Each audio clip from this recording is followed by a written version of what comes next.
On the day I died, Zhou Jianxi was the youngest director of the state-owned machinery plant. In that newspaper photo, he stood there in a sharp suit, a red flower pinned proudly to his chest, the recommendation that got him into university. My father pulled strings through his connections at the supply and marketing cooperative to push it all the way up for him, the very first set of work clothes he wore at the factory. I stayed up all night, cutting and fitting the fabric 3 times over just to get them ready in time. Every single penny spent on greasing palms as he climbed from technician to workshop foreman came straight from our family. The Gus later, he thought I was an embarrassment. He just slapped the divorce papers down on the table. The factory allocated a new apartment. You should go back to your hometown. I went back to my hometown, only to find that the 3 brick and tile houses my father left me had long been occupied by his parents. The name on the deed had somehow been changed to Zhou Deguai. I didn't even have a place to lay my head when I opened my eyes again. The calendar read December 18, 1971. In the main room, my mother was sharpening a knife with her apron on, and the water on the stove was already boiling. Zhou Jianxi was coming to propose today. The whole family was practically ready to beat drums and gongs in celebration. In my past life,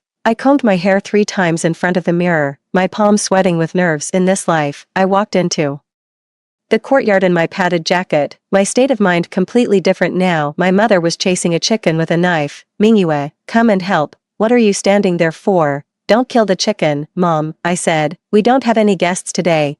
Before the words had even left my mouth, a knock came at the courtyard gate. 3 knocks, not too soft, not too hard, steady and measured. My mother nearly dropped the kitchen knife in her hand. Coming, they're already here and you're still talking nonsense. She flusteredly rushed to open the door, but I grabbed her arm to stop her. Mom, you sit down, let Dad get it. My mother glared at me, her lips trembling for a moment before I guided her to sit on the little stool by the stove. The old hen seized the chance to dart past her feet, flapping its wings as it scurried behind the chicken coop, as if it knew it had just escaped the jaws of death. My father, Gu Changhe, stood in the middle of the yard, his hands frozen on the table. He was moving. He glanced at me, then looked toward the door. Without a word, he tapped his long-stemmed pipe against the sole of his shoe, walked over, and opened the door. 3 people stood outside. Zhou Jianxi wore a faded blue cloth jacket, buttoned all the way to the top. His hair was slicked down with water, neat and tidy. Following behind him were his father, Zhou Deguai, and his mother, Qian Suihua. Zhou Deguai was carrying a parcel wrapped in red paper, which by its shape looked like 2 packets of coarse tea. The moment Qian Suihua stepped into the courtyard, her eyes began darting around. When they landed on the sewing machine in the main hall, they noticeably lit up. In their past life, that sewing machine had also ended up in the Zhou family's possession. Cui Huaqian said, since Mingyue has married into our family, her sewing machine should come with her. We can't have a new bride running back to her parents' house every time she needs to make clothes. My mother, being soft-hearted, let her take it later. Cui Huaqian turned around and sold it for 35 yuan. She didn't give me a single cent. My younger brother, Mingxian, emerged from the inner room, a half-eaten sweet potato in his mouth, and asked in a muffled voice, what's going on? What's all the racket so early in the morning? Your sister says she's not getting married, my mother hissed, her face a mix of urgency and anger. Mingxian was taken aback. He pulled the sweet potato from his mouth. So she's not getting married, big deal. I never liked that Zhou Jianxi anyway. Last time he came over to borrow a book, he swiped my comic book on his way out, still hasn't returned it.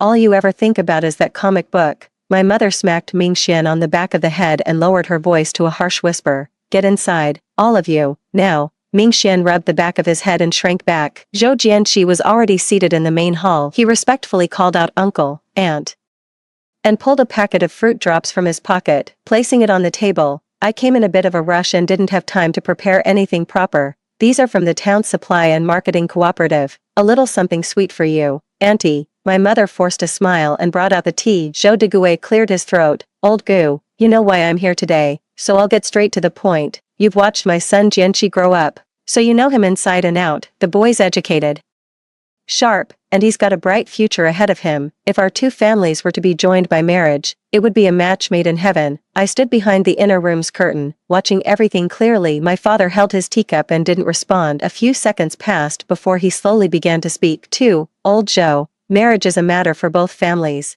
and traditions must be observed. What are your thoughts on the bride price? A sudden hush fell over the main room. Zhou Jianxi's smile remained fixed, but his fingers twitched slightly around the teacup. Zhou Degui and Qian Suihua exchanged a glance. It was Zhou Jianqi who broke the silence first. Uncle, to be honest, our family isn't well off, as you know, but my intentions towards Mingyue are sincere. You have my word, I'll treat her right. I'm asking about the bride price. My father cut him off. The local custom is 80 yuan. That's not too much, is it? This time, it was Qian Suihua who couldn't sit still. She tugged at Zhou Degui's sleeve and muttered something under her breath. Zhou Degui frowned and waved a hand dismissively, signaling for her to be quiet. Old Gu, what do you think about this? Zhou Degui leaned forward, lowering his voice as if sharing a state secret. Let's put the bride price discussion on hold for now. You know Jianqi is a capable kid, he just needs a break. The commune might have a recommendation for university next year. If he could go, and so, my father's expression remained completely unchanged. So I was thinking, if our families become in-laws, you've got good connections at the supply and marketing cooperative, you could help Jianqi get his foot in the door. Once he makes something of himself, do you really think he'd ever treat your daughter poorly? At that point, my father slowly set his teacup down. I was standing behind the door curtain, watching everything clearly. This was the Zhou family. The marriage hasn't even been settled yet, and they're already scheming to exploit my father's connections.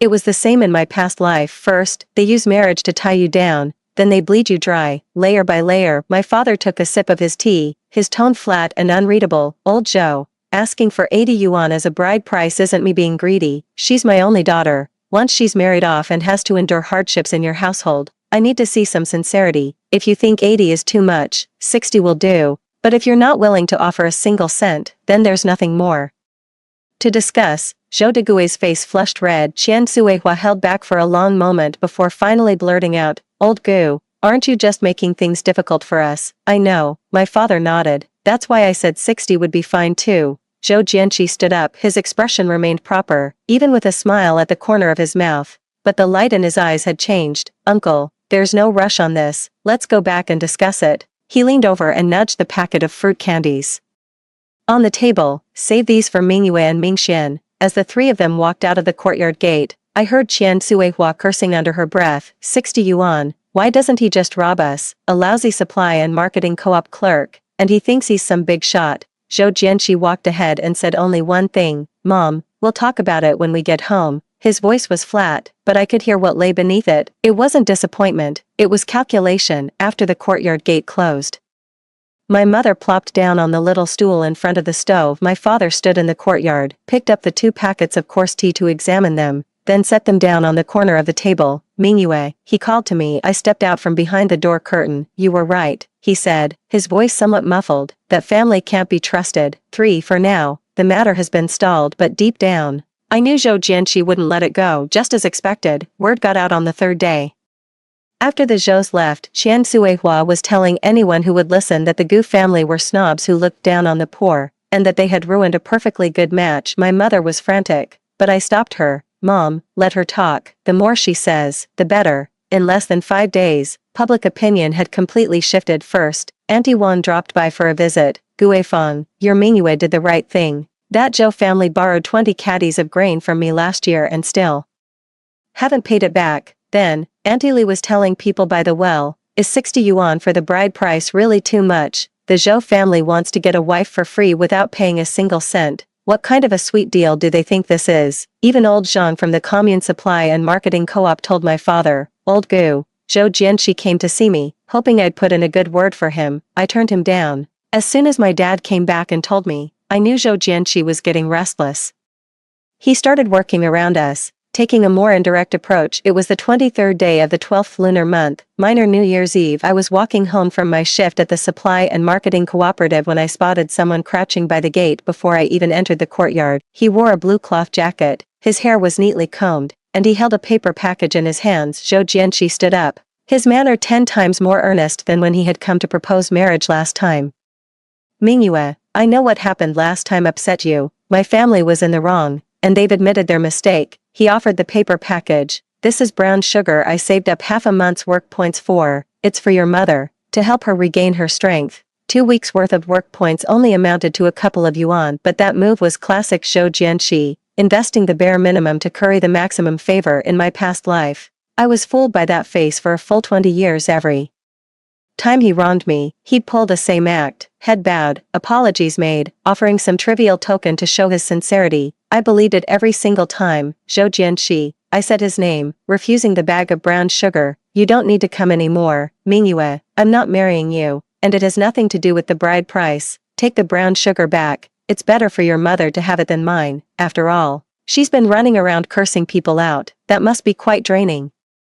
I walked past him, pushed open the courtyard gate, and went inside. After the door closed, he stood outside for a long time. Early the next morning, I had Mingxian return the brown sugar, completely untouched. To the Zhou family, Mingxian came back with a big grin on his face. Sis, Qian Suihua's face looked like she just swallowed a fly. I didn't laugh because I knew this wasn't over for Zhou Jianxi. Losing face hurt more than losing money. He won't let this go, but whatever move he makes, I can handle it. For after the new year, in 1972, Zhou Jianxi hasn't come to see me for the time being, but he did do one thing. He applied for and got a temporary job at the commune broadcast station, copying out broadcast scripts. Some folks in town were envious. Zhou Jianxi really is educated. Just like that, he landed a job at the commune. I didn't say anything. In my past life, he took this same path, first making a name for himself at the commune, then using my father's connections to secure a recommended spot for university. Without my father's connections, I know better than anyone just how far he'll get. It's time for me to start walking my own path. A batch of slate blue cotton fabric had been sitting in the supply and marketing cooperative's warehouse,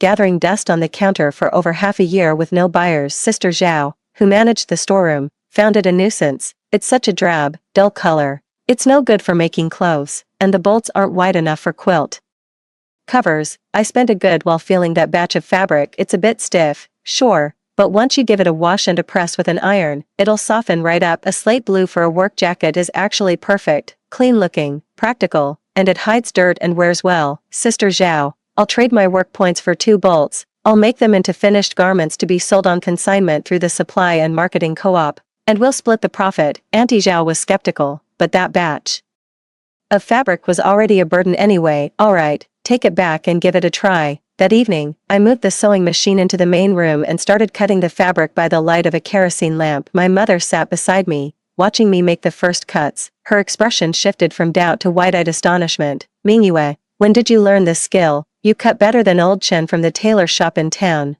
Just figured it out on my own. I couldn't tell her that the skill in these hands was forged by 20 years of hardship in a past life.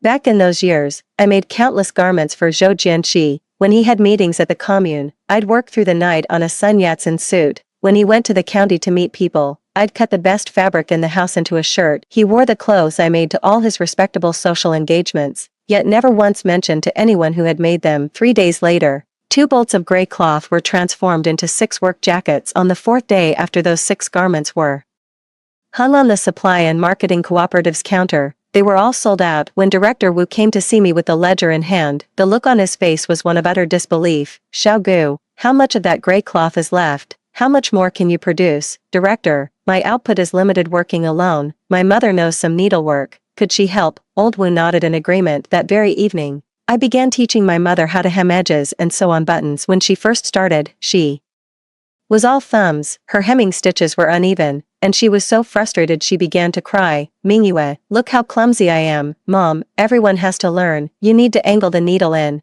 That's how the thread lays flat and neat. She wiped her eyes and practiced, over and over again. 2 weeks later, her stitches were tight and even. 3 weeks later, she was sewing faster than I was. Watching her focus on her needlework under the lamp, a sudden lump formed in my throat. In her past life, my mother served the Zhou family for half a lifetime, bossed around by Qian Suihua, not even daring to sit at the table for meals. Her hands could have done so much. 5. By the end of March, we had made over 40 coats and sold 38 of them. After deducting the cost of materials and the supply and marketing cooperative's commission, we made just over 40 yuan. That's what my father earned after working at the cooperative for more than 2 months. I added 2 new designs based on the work jacket, a women's lapel smock and a men's button front jacket. The lapel smocks were snapped up that very afternoon by a few female cadres from the commune. That same evening, Qian Suihua showed up again. She was carrying a dressed chicken and wore a broad smile on her face. Mingyue, dear, Jianxi is hoping to secure a recommendation for university this year.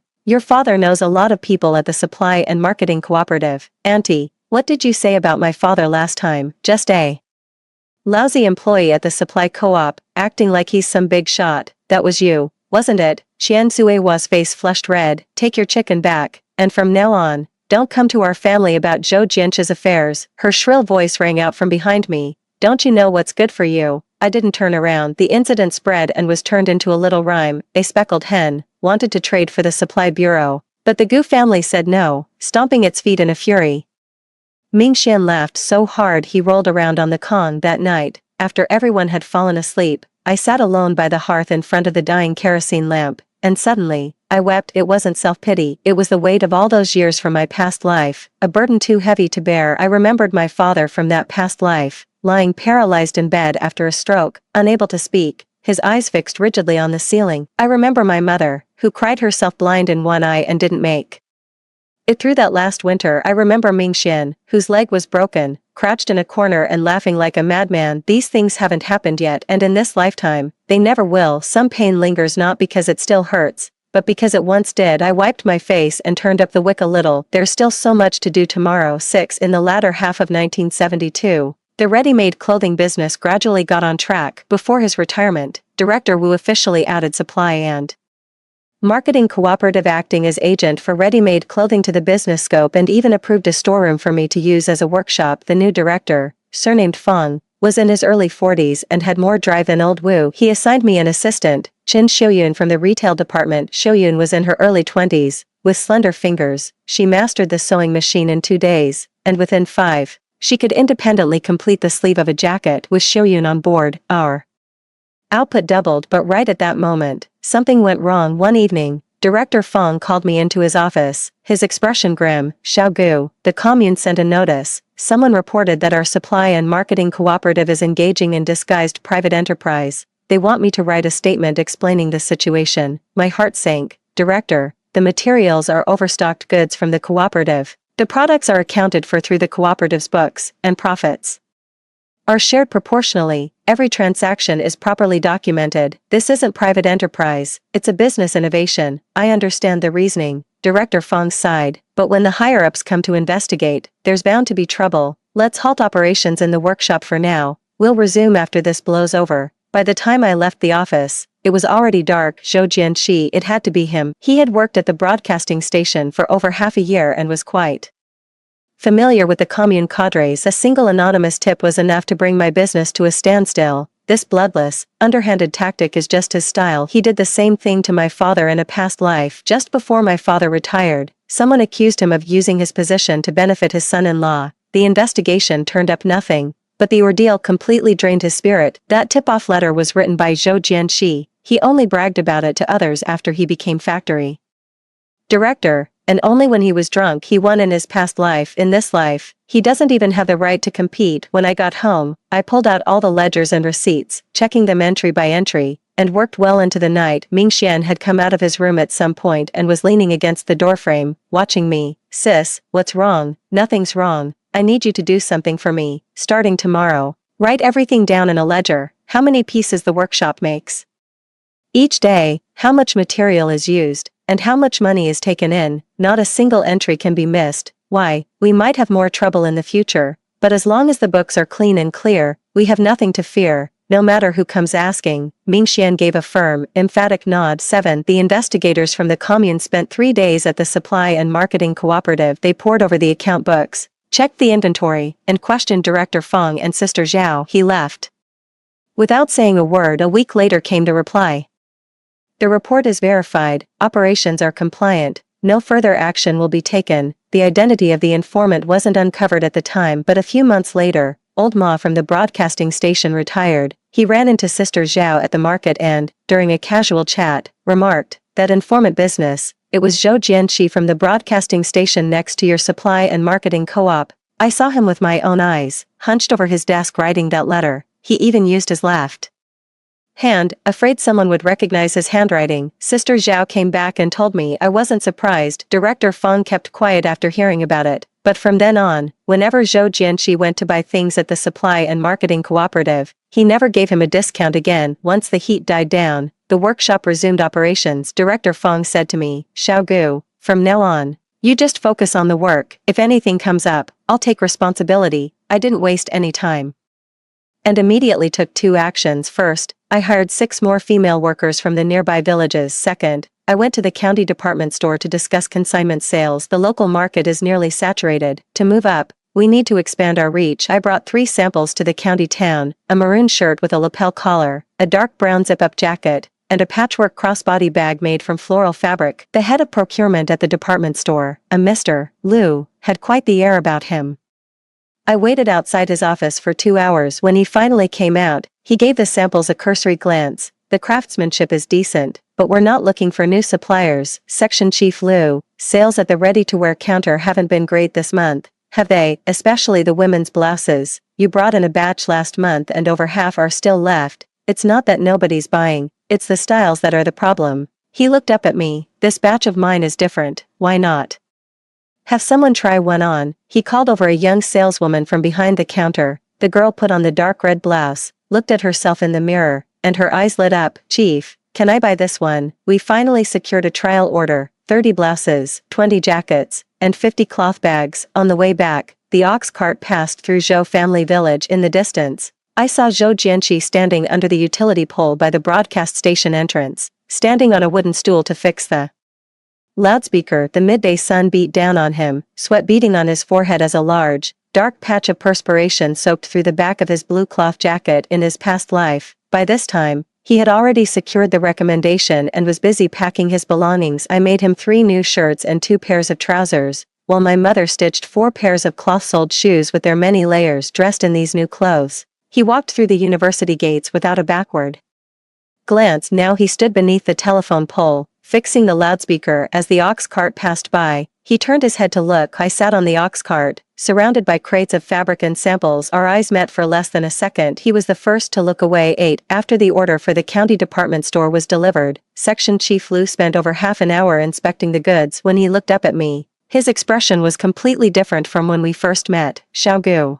can you handle doubling the order next month? I can handle it. Doubled in 1 month, and doubled again in 3. By mid-1973, department stores from 2 neighboring counties were also coming to me for supplies. Production capacity became the bottleneck. I hired 12 more female workers, and the sewing machines increased from 1 to 4. My father helped me find cheap second-hand machines through the supply and distribution systems allocation channels. My mother manages 20 female workers, and the operation is looking more and more professional. Once, a new female worker sewed the sleeves of a smock inside out, then hid it away hoping no one would notice. My mother fished it out, ripped the seams on the spot, and started over. Letting defective goods out the door ruins everyone's livelihood. If you can't do the job, leave now. On her way home that day, she paused for a moment, lost in thought. Was I too harsh today? It's not heavy. You're right, Mom. Meanwhile, word came from Zhou Jianqi's side. He didn't get the recommendation spot again this year. Chen Jiming was put forward once more, twice now. 3 days later, he quit his temporary job at the broadcasting station, saying he had other arrangements. Something felt off. In his past life, Zhou Jianqi never did anything he wasn't sure of, but I didn't have the luxury to dwell on it, because a procurement officer from the provincial state-owned bedding factory was coming to inspect our town. 9. Zhou Jianqi's arrangement soon came to light. He started seeing Wu Meifang, the daughter of the director of the neighboring village's health clinic. Wu Meifang's father was an old army comrade of the supply department chief at the county's state-owned machinery plant. With the path to a university recommendation blocked, he immediately pivoted, using the Wu family's connections to secure a position at a state-owned factory. In his past life, he had taken this very same route, only back then it was my father who had pulled the strings for him. But I had no time to dwell on this matter. The procurement officer from the provincial bedding and clothing factory had arrived. The purchasing agent's surname was Liu. In his early 30s, with eyes as sharp as knives, he walked 2 laps around the workshop, inspected a few finished pieces, and fired off a series of questions. After listening, he nodded, then shook his head. Xiaogu, your craftsmanship is truly excellent, but your production capacity, the bedding factories monthly outsourcing order starts at a minimum of 500 pieces. How many can you produce in a month right now? Around 200 pieces. That's more than double, and the equipment is too old. We need to replace at least 3 electric sewing machines. 3 electric sewing machines. One costs 120 yuan, so 3 would be 360 yuan. Adding the costs for expanding the workspace and hiring more staff, we'll need at least 500 yuan. That's nearly all of my savings, and even after investing that, there's no guarantee of getting the contract. He's looking at more than one company. You have 1 month. If production capacity meets the standard and the equipment is in place, we'll sign. If not, we'll find someone else. After he left, I sat alone in the workshop for a long time to bet or not to bet. 500 yuan. If I win, it's a ticket to the provincial capital. If I lose, 3 years of savings are gone, and even the money I've been setting aside for Mingxian won't be safe. That night, I told my father about it. He smoked half a hand-rolled cigarette and asked just one question. What are the odds? 70%. Then let's do it. He knocked out his pipe. My biggest flaw is being too cautious, never daring to gamble on anything, a lifetime of playing it safe, and look where it got me. You've got more guts than your old man. 70% is enough, but my mother didn't see it that way. 10. Are you out of your mind? My mother's voice exploded from the kitchen. The spatula in her hand clanged against the stovetop with a crash, startling the chickens outside into a flurry of flapping wings. $500. You gambled away the family's entire life savings. Have you thought about your father? Have you thought about Mingxian? What about his future education? I stood across from the stove, silent. She grew more frantic as she spoke, her eyes reddening. Back then, when you said you wouldn't marry Zhou Jianqi, I listened to you. When you said making clothes could earn money, I learned from you, pricking my fingers until they bled. When you put me in charge of 20 people, was there a single day I didn't go to the workshop before dawn? But you can't gamble with the lives of our whole family. Mingyue. Her voice broke on the final word. It wasn't cut off by me. She choked up on her own. The kitchen had been quiet for a long time. The fire in the hearth crackled. I walked over and knelt down in front of her. Mom, I know you're scared. But think about it. How did we build the life we have today? We stitched it together, you and I, one thread at a time. Your hands aren't just for washing and cooking anymore. You manage 20 people's work. You can spot a half-inch deviation in a seam. I'm willing to take this risk because our skill is real. Even if we lose this time, as long as we keep our craft, we can always get back on our feet. My mother bowed her head, tears falling one by one onto her apron. After a long while, she stood up, turned to the stove, ladled a bowl of noodles from the pot, and set it on the table. Eat first. Her voice was hoarse. Go do your thing after you're done. The noodles were hand-rolled by her, wonderfully chewy. I ate that bowl of noodles very slowly that night. Every bite contained all the grievances and trust my mother had swallowed over the past 3 years. The next day, I withdrew all the money from my savings account. 11. For the following month, the entire workshop ran like clockwork. The 6 newly hired women workers needed training, and the workstations had to be rearranged after the 3 electric sewing machines arrived. The hardest part is maintaining quality. When output increases, the defect rate can't be allowed to rise along with it. I brought Mingxian fully on board. It's not about cutting fabric anymore. It's about managing the books and quality control. You need to inspect every single finished product before it leaves the warehouse. Any item with loose threads, incorrect sizing, or uneven stitching gets sent back for rework. Mingxian was 17, and with such a huge responsibility placed on him for the first time, his eyes shone with an almost alarming intensity. He performed even better than I had anticipated. That kid has a natural eye for detail. He's even more meticulous than I am during quality checks. Once, he sent a veteran worker with 3 years of experience back to redo his work twice. The man was so furious he threw down his uniform and quit on the spot. Who do you think you are, a green kid, to tell me what to do? Mingxian stood there, neither hurried nor flustered. Auntie, my sister says that letting defective goods out the door ruins everyone's livelihood. The stitching on this sleeve is off by half an inch. Take it back and compare it. You'll see. He stood ramrod straight as he spoke, his voice quiet but steady. The seamstress glanced at him, then at the sleeve, and without a word, took it back to make the alterations. What was Mingxian doing at 17 in his past life? He helped Zhou Jianqi move luggage, run errands, and pass on messages. He was ordered around like a little servant. A month later, purchaser Lu arrived as promised. He inspected the new equipment, examined the finished products, and reviewed the production and quality control records. Without a word, he pulled 2 contracts from his briefcase. Xiao Gu, sign it. My hand trembled as I took the pen. It wasn't nervousness, it was the long-held breath finally being released. That evening, I gave every worker a bonus of 2 yuan each, enough to buy 10 jin of rice. The laughter in the workshop was louder than the sewing machines. My mother stood at the doorway watching this scene, saying nothing. She just walked over and gave my hand a firm, tight squeeze. Her palm was warm. 12. Once the cooperation with the provincial bedding factory got on track, the days suddenly seemed to fly by. In 1974 and 1975, the workshop expanded from 20 to 35 workers, and the number of sewing machines increased from 4 to 8. I designed over a dozen new styles, each one half a step ahead of the prevailing taste. Not too far ahead. If it's too far ahead, no one will accept it. Just a little bit ahead, like the half-inch seam allowance you leave when making clothes. In the autumn of 1975,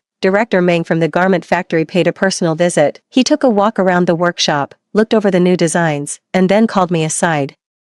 "Xiao Gu, you're wasted staying in this small town. The factory is planning to set up an office in the capital to handle our northern operations. We need someone who understands both production and the market to run it." The capital, a drunken remark Zhou Jianxi had made in a past life surfaced in his mind. Back in 80, you could get a courtyard house near Beijing's Second Ring Road for just a few $100. Director Meng, "I can go, but my younger brother has to come with me." "Your brother? He's 19, he's quicker with the books than I am, and his eye for quality control is sharper. He manages all the workshop's accounts, and not a single entry is off. Tell him to come see me in the provincial capital." On the day Ming Xian left for the provincial capital, he wore the navy blue stand collar jacket I made for him, with a white shirt underneath. The leather shoes were the ones I bought for 8 yuan in the county town, the first pair of leather shoes he ever owned. He returned with a transfer order from the bedding and clothing factory. He was assigned as an accountant and administrator at the local office. When my mother learned that both my sister and I were going to the capital, she stood by the stove for a long time, clutching the corner of her apron. Finally, she went into the inner room and dug out that pair of silver bracelets she had kept tucked away at the very bottom of her chest.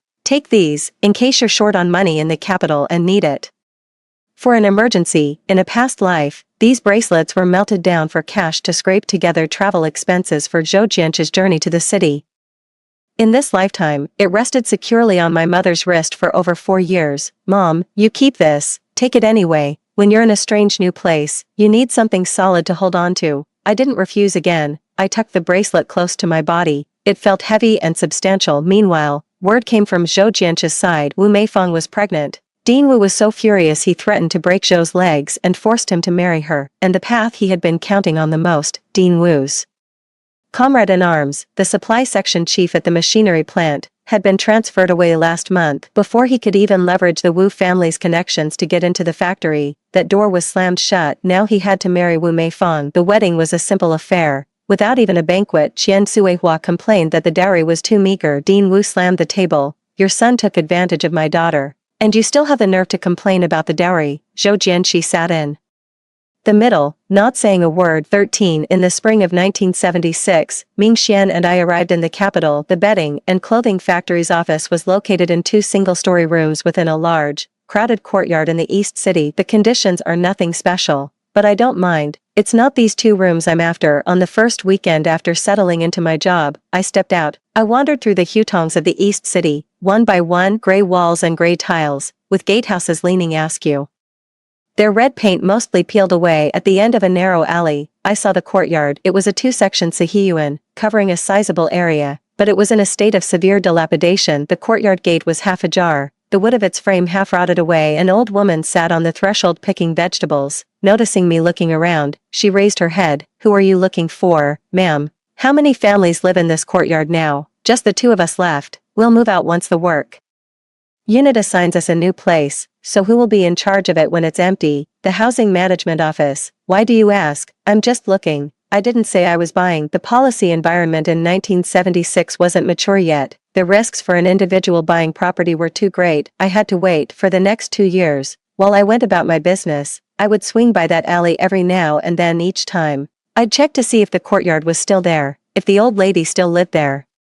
The jujube tree had grown a little taller. The courtyard wall has crumbled a little more, but the courtyard is still there. Wait for me. 14 In 1978, the winds of reform and opening up began to blow. Policies were loosening. The business at the garment factory was getting better and better. Factory director Meng called several times, hinting that the era of private enterprise was on the horizon. That year, I transferred Shoyun, a key member from the workshop back in my hometown, to the capital. After managing a production line in her hometown for over 3 years, she handled things in the capital with the same ease. What was more important, the old lady from that alleyway actually spoke to me first. "Dear, the work unit's housing application has been approved. We're moving next month." The next day, I went to the housing administration office. The process of clarifying the property rights dragged on for nearly 3 months, with 3 different people handling the matter in succession. To make Matters worse, a relative of a local street office official also had their eye on the courtyard. I didn't waste time arguing with him. I went straight to the street office and submitted a cooperation letter and work credentials from the bedding and clothing factory, stating, "Our factory has long-term operations in the capital and requires a stable site." After weighing the options,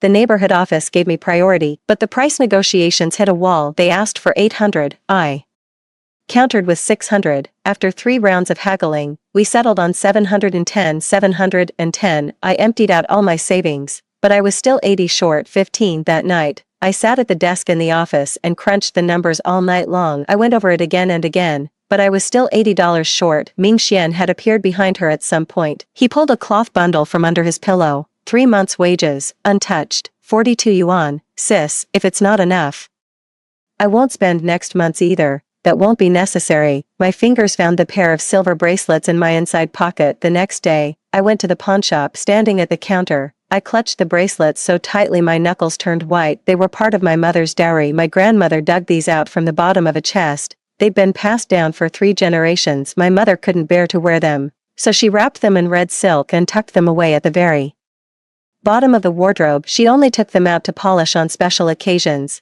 and after a careful wipe, she'd wrap them up meticulously and put them back. In a past life, this pair of bracelets was melted down. Qian Suihua said Zhou Jianqi needed money for travel and new clothes to go to the city. My mother agonized over it for 3 days and 3 nights, and in the end, handed it over with tears in her eyes. I remember her hands looked just like that back then, knuckles white, clenched so tight.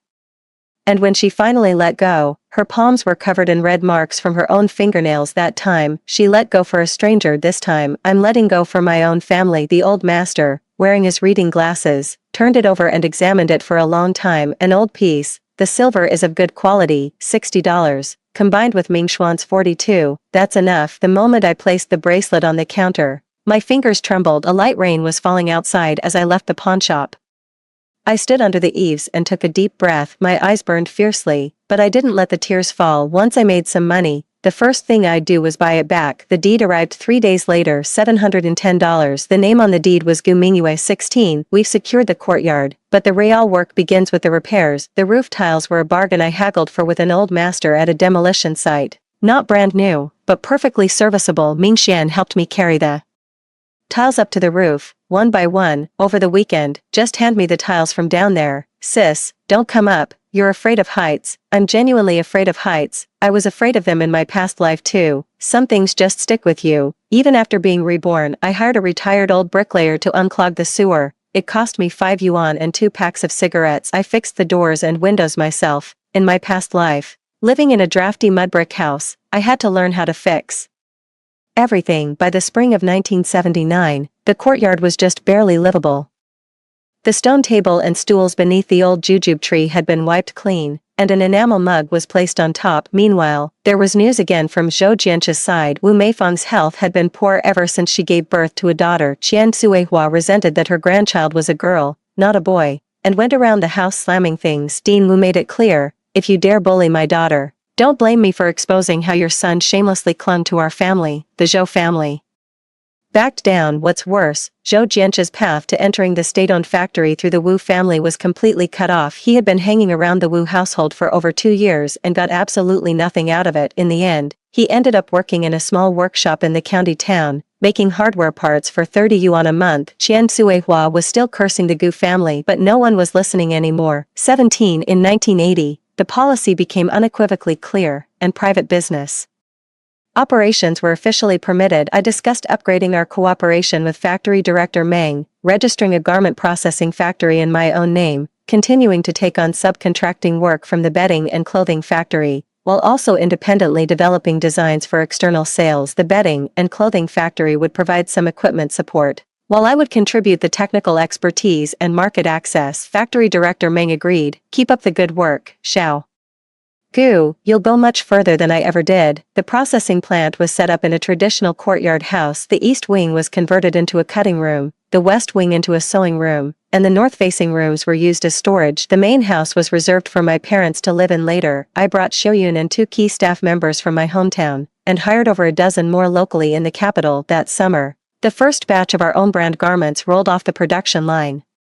From that moment on, my name, Gu Mingyue, was printed on the tags and hung on the racks in department stores. At the end of the year, I went to the pawnshop to redeem the silver bracelet with 20 yuan added for interest. It came to 80. I didn't haggle over a single cent that evening. When I tucked the bracelet into my coat and returned to the courtyard, the air was bitterly cold, and my breath came out in white puffs. I sat beneath the jujube tree and, by the light of the street lamp, took the bracelet out of its cloth pouch to look at it for a long time. That faint scratch was still there. Every time my mother polishes the bracelet, she runs her finger over that mark. This is the keepsake your grandmother left me. I carefully wrapped the bracelet and placed it at the very bottom of the wardrobe. I'll return it to her in person when I pick my parents up for the new year. 18 In the spring of 1981, I went to pick up my parents and bring them to the capital. My mother started looking around curiously the moment we entered the mouth of the hudong. My father carried 2 large bundles. Walking with steady, deliberate steps, we arrived at the courtyard gate, a door painted in bright red lacquer, done by Ming Xian. He insisted on red, saying it was auspicious. The brass knocker on the door was a find from the flea market, polished to a shine. My mother stared at the door, frozen in place. The moment she pushed the door open and stepped inside, her pace slowed. The courtyard was spotless. The jujube tree was just sprouting new buds. An enamel mug sat on the stone table, next to a small dish of peanuts, fried by Mingxian last night. She pushed open the door to each room and looked inside. She pushed slowly. Then came the main room, new doors and windows, new wallpaper, a freshly made bed, and a quilt I had sewn myself. She stood in the doorway, turned to look at the courtyard, then back at the house. Then he crouched down, covered his face, and wept. This is ours. This is really ours. I crouched down and held her. Mom, the deed has my name on it. No one can take it away. My father walked to the threshold of the main house and reached out to touch the doorframe. His fingers traced it inch by inch. After a long while, he turned to look at me. His lips moved twice, but no sound came out. His eyes grew red and watery. He finally gave a firm, decisive nod. That evening, the family of 4 sat down for dinner. My mom made the dumplings, while Mingxian rolled out the dough. After a couple of drinks, my father became more talkative than usual. Midway through the meal, I got up, went into the inner room, and brought out that red silk bundle. Mom, I'm giving this back to you. The moment she opened it, her hand gave a sudden, sharp tremor. The silver bracelet, that faint scratch was still there. Her fingers traced the mark, and her tears fell once more. I got it back. I'll never let anyone take it away again. She clutched the bracelet tightly in her palm, her grip fierce. Then, looking up at me, she gently touched my face with the hand that held the bracelet. Not a word was spoken, yet everything was said. 19 The factory's growth has exceeded all my expectations. Our own brand made it into 6 major department stores in the capital, with monthly sales surpassing 10,000. When the district honored outstanding individual businesses, my name was on the list. My mother hung the certificate of merit on the wall of the main hall, and she'd glance at it a little longer each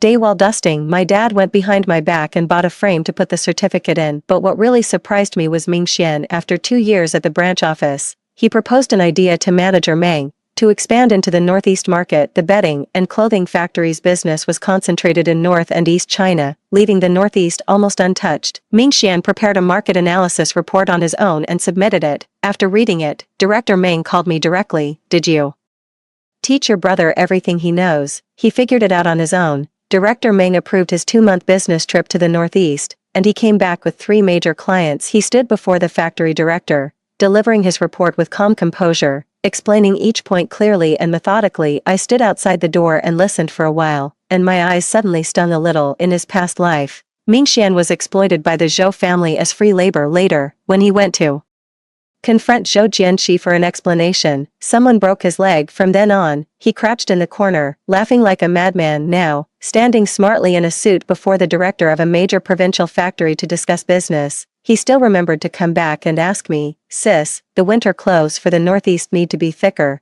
and the fabric has to be changed. What kind of cotton do you think we should use?" In this life, Ming Xian has found his own path. 21 Autumn afternoon in 1982.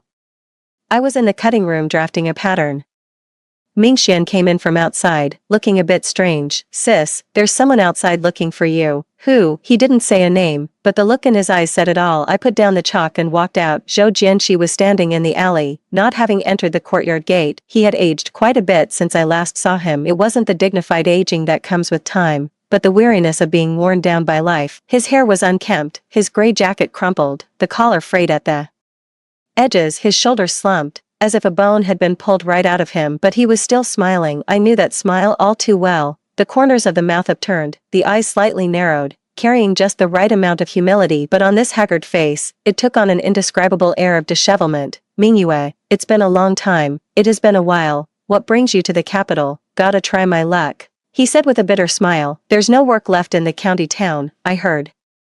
The capital is full of opportunities. As he said this, his gaze swept past the courtyard behind me, the red-painted gate, the tidy yard, the faint sound of a sewing machine drifting out. His eyes lingered for a couple of seconds, then shifted away. Mingyue, I heard you're doing really well for yourself now. Not bad. A few seconds of silence passed. I was wondering if you're hiring. I'll do anything, loading, running errands. Watching the warehouse, I looked at him. In our past life, this man sat in the factory director's office, wearing the clothes I had made for him, signing documents. His photo was in the newspaper, a red flower pinned proudly to his chest. In this life, he stands at the gate of my courtyard, asking if there's any work moving goods he could do. In our past life, he tossed the divorce papers at me. Go back to your hometown. In this life, he hangs his head. Are you still hiring here? But I felt no satisfaction, not even a hint of vengeful pleasure. There was only a very light feeling. Perhaps it was a sigh of regret, perhaps it was relief. Zhou Jianqi, I have no openings here. His smile froze. But if you're serious about finding work in the capital, the building materials market near Dongsimon is short-handed lately, you should go ask. Thanks. He turned and walked away. He paused at the corner of the alley, turning slightly to glance at the plaque above the courtyard gate. It bore the name of the factory I had registered. He stared at it for a long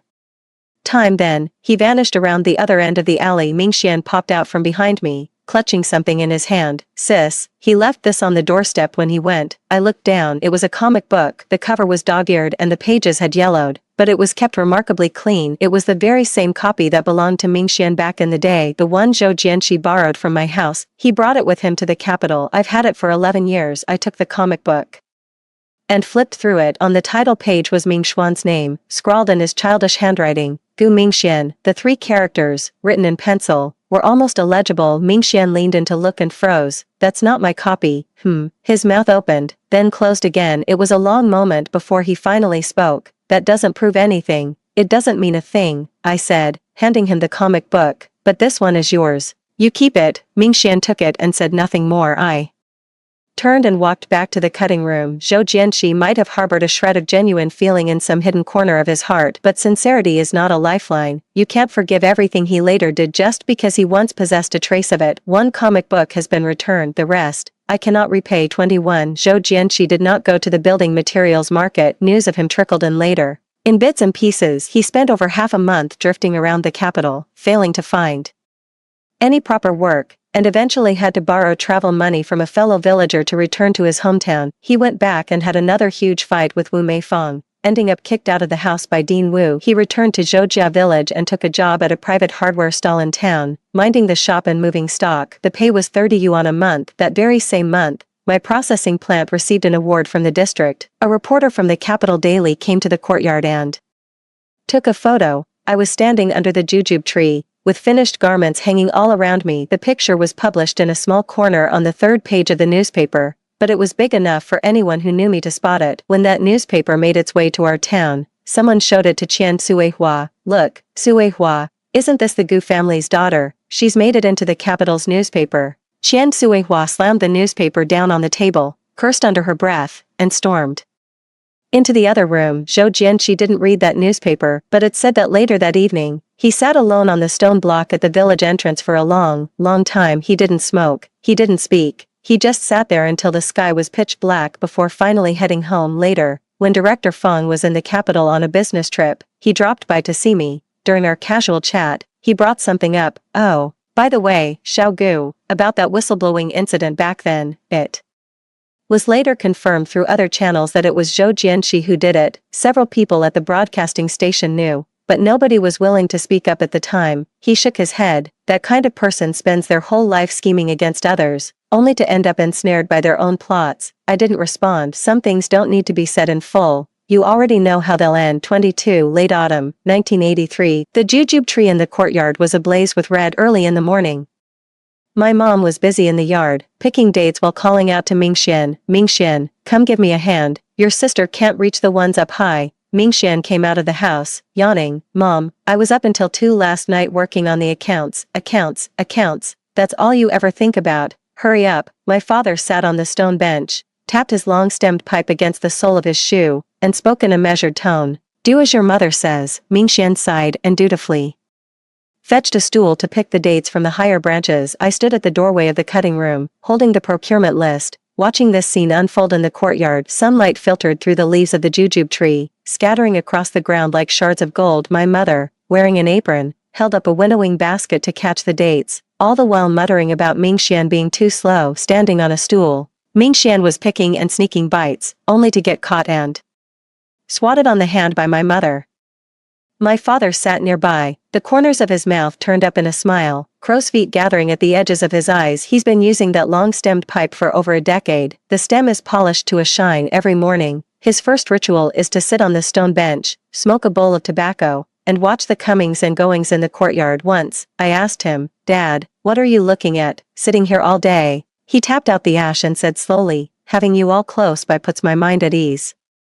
I've remembered that line for a long time. In his previous life, he lay bedridden after a stroke, his eyes fixed on the ceiling, unable to speak. Perhaps that's what he wanted to see back then too, his daughter sewing clothes, his son running around the yard, his old lady bustling by the stove. But in his past life, he could see nothing, only an empty ceiling. Sis, catch. Mingxian tossed down the biggest, reddest jujube from the tree, and I caught it. I took a bite. It was crisp and sweet. Is it good? He hopped off the stool, still chewing on one. It's good, of course it is. The dates from the capital are the sweetest. He dusted off his hands, leaned in close, and whispered in my ear, Sis, Director Meng asked me last month if I wanted to go to the provincial headquarters. There's an opening in the supply department. I glanced at him. What do you think? I'd like to go. His eyes were bright. But I can't bear to leave this courtyard. I smiled. The courtyard isn't going anywhere. Go on. He grinned, revealing a set of white teeth. My mother brought over a bowl of hot noodle soup and placed it on the stone table. Eat first. Forget about the list. My father tapped his long-stemmed pipe again. Mingxian squatted on the ground, sorting the dates into 3 piles by size. I picked up the bowl and took a sip. The noodles my mom hand-rolled were wonderfully chewy. The broth, with dried seaweed and dried shrimp,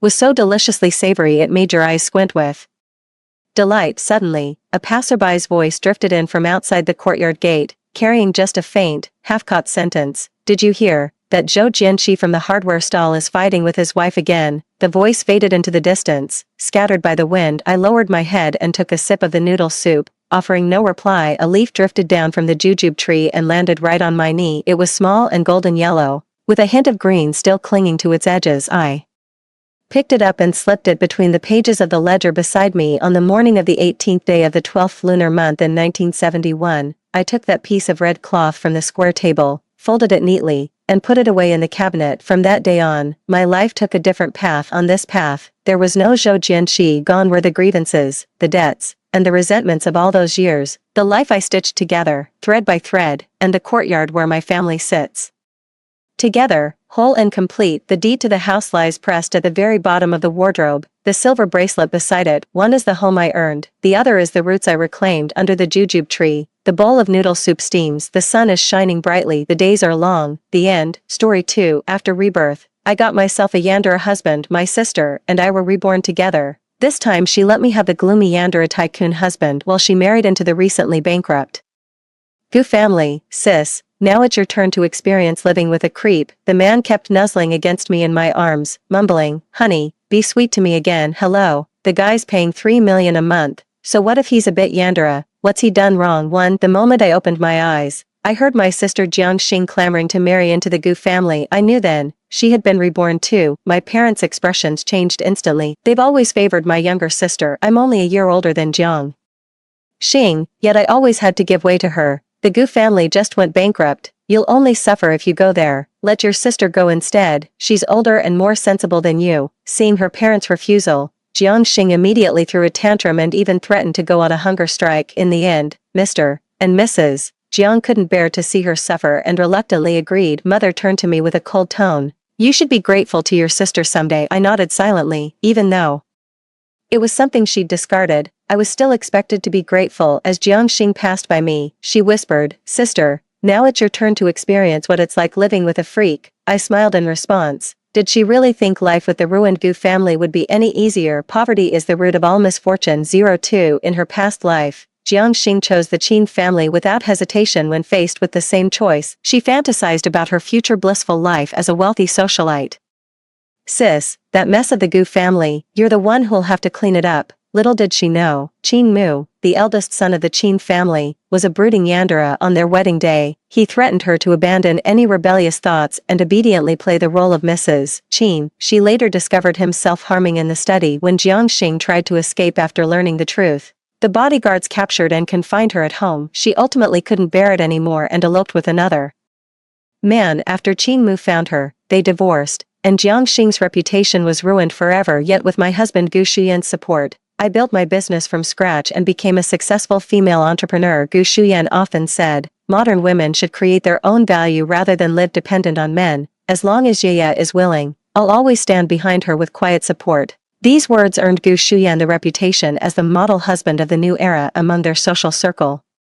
I became the envy of all the society ladies, but this golden period didn't last long. At a family dinner, Jiang Xing lured me into her room, set it ablaze, and took us both down in flames. In her final moments, Jiang Xing clawed at my legs with a grotesque snarl. Jiang Yu, I've always outshone you since childhood. How dare you end up happier than me? Even in death, I'll drag you down with me. The searing pain of the flames still sends shivers down my spine when I recall it. In this lifetime, watching Jiang Xing's smug expression of certain victory, I could only shake my head helplessly. If it weren't for me, how could the Gu family have possibly made their comeback? 3 My wedding date was one day earlier than Jiang Xing's. Jiang Xing has been flaunting how well Gu Shuyan treats her in front of me these days. He showers her with constant attention and companionship. Meanwhile, Qin Mu hasn't visited me even once. Every time I hear this, I can't help but smile. With the Gu family bankrupt, what else can he offer you besides empty affection?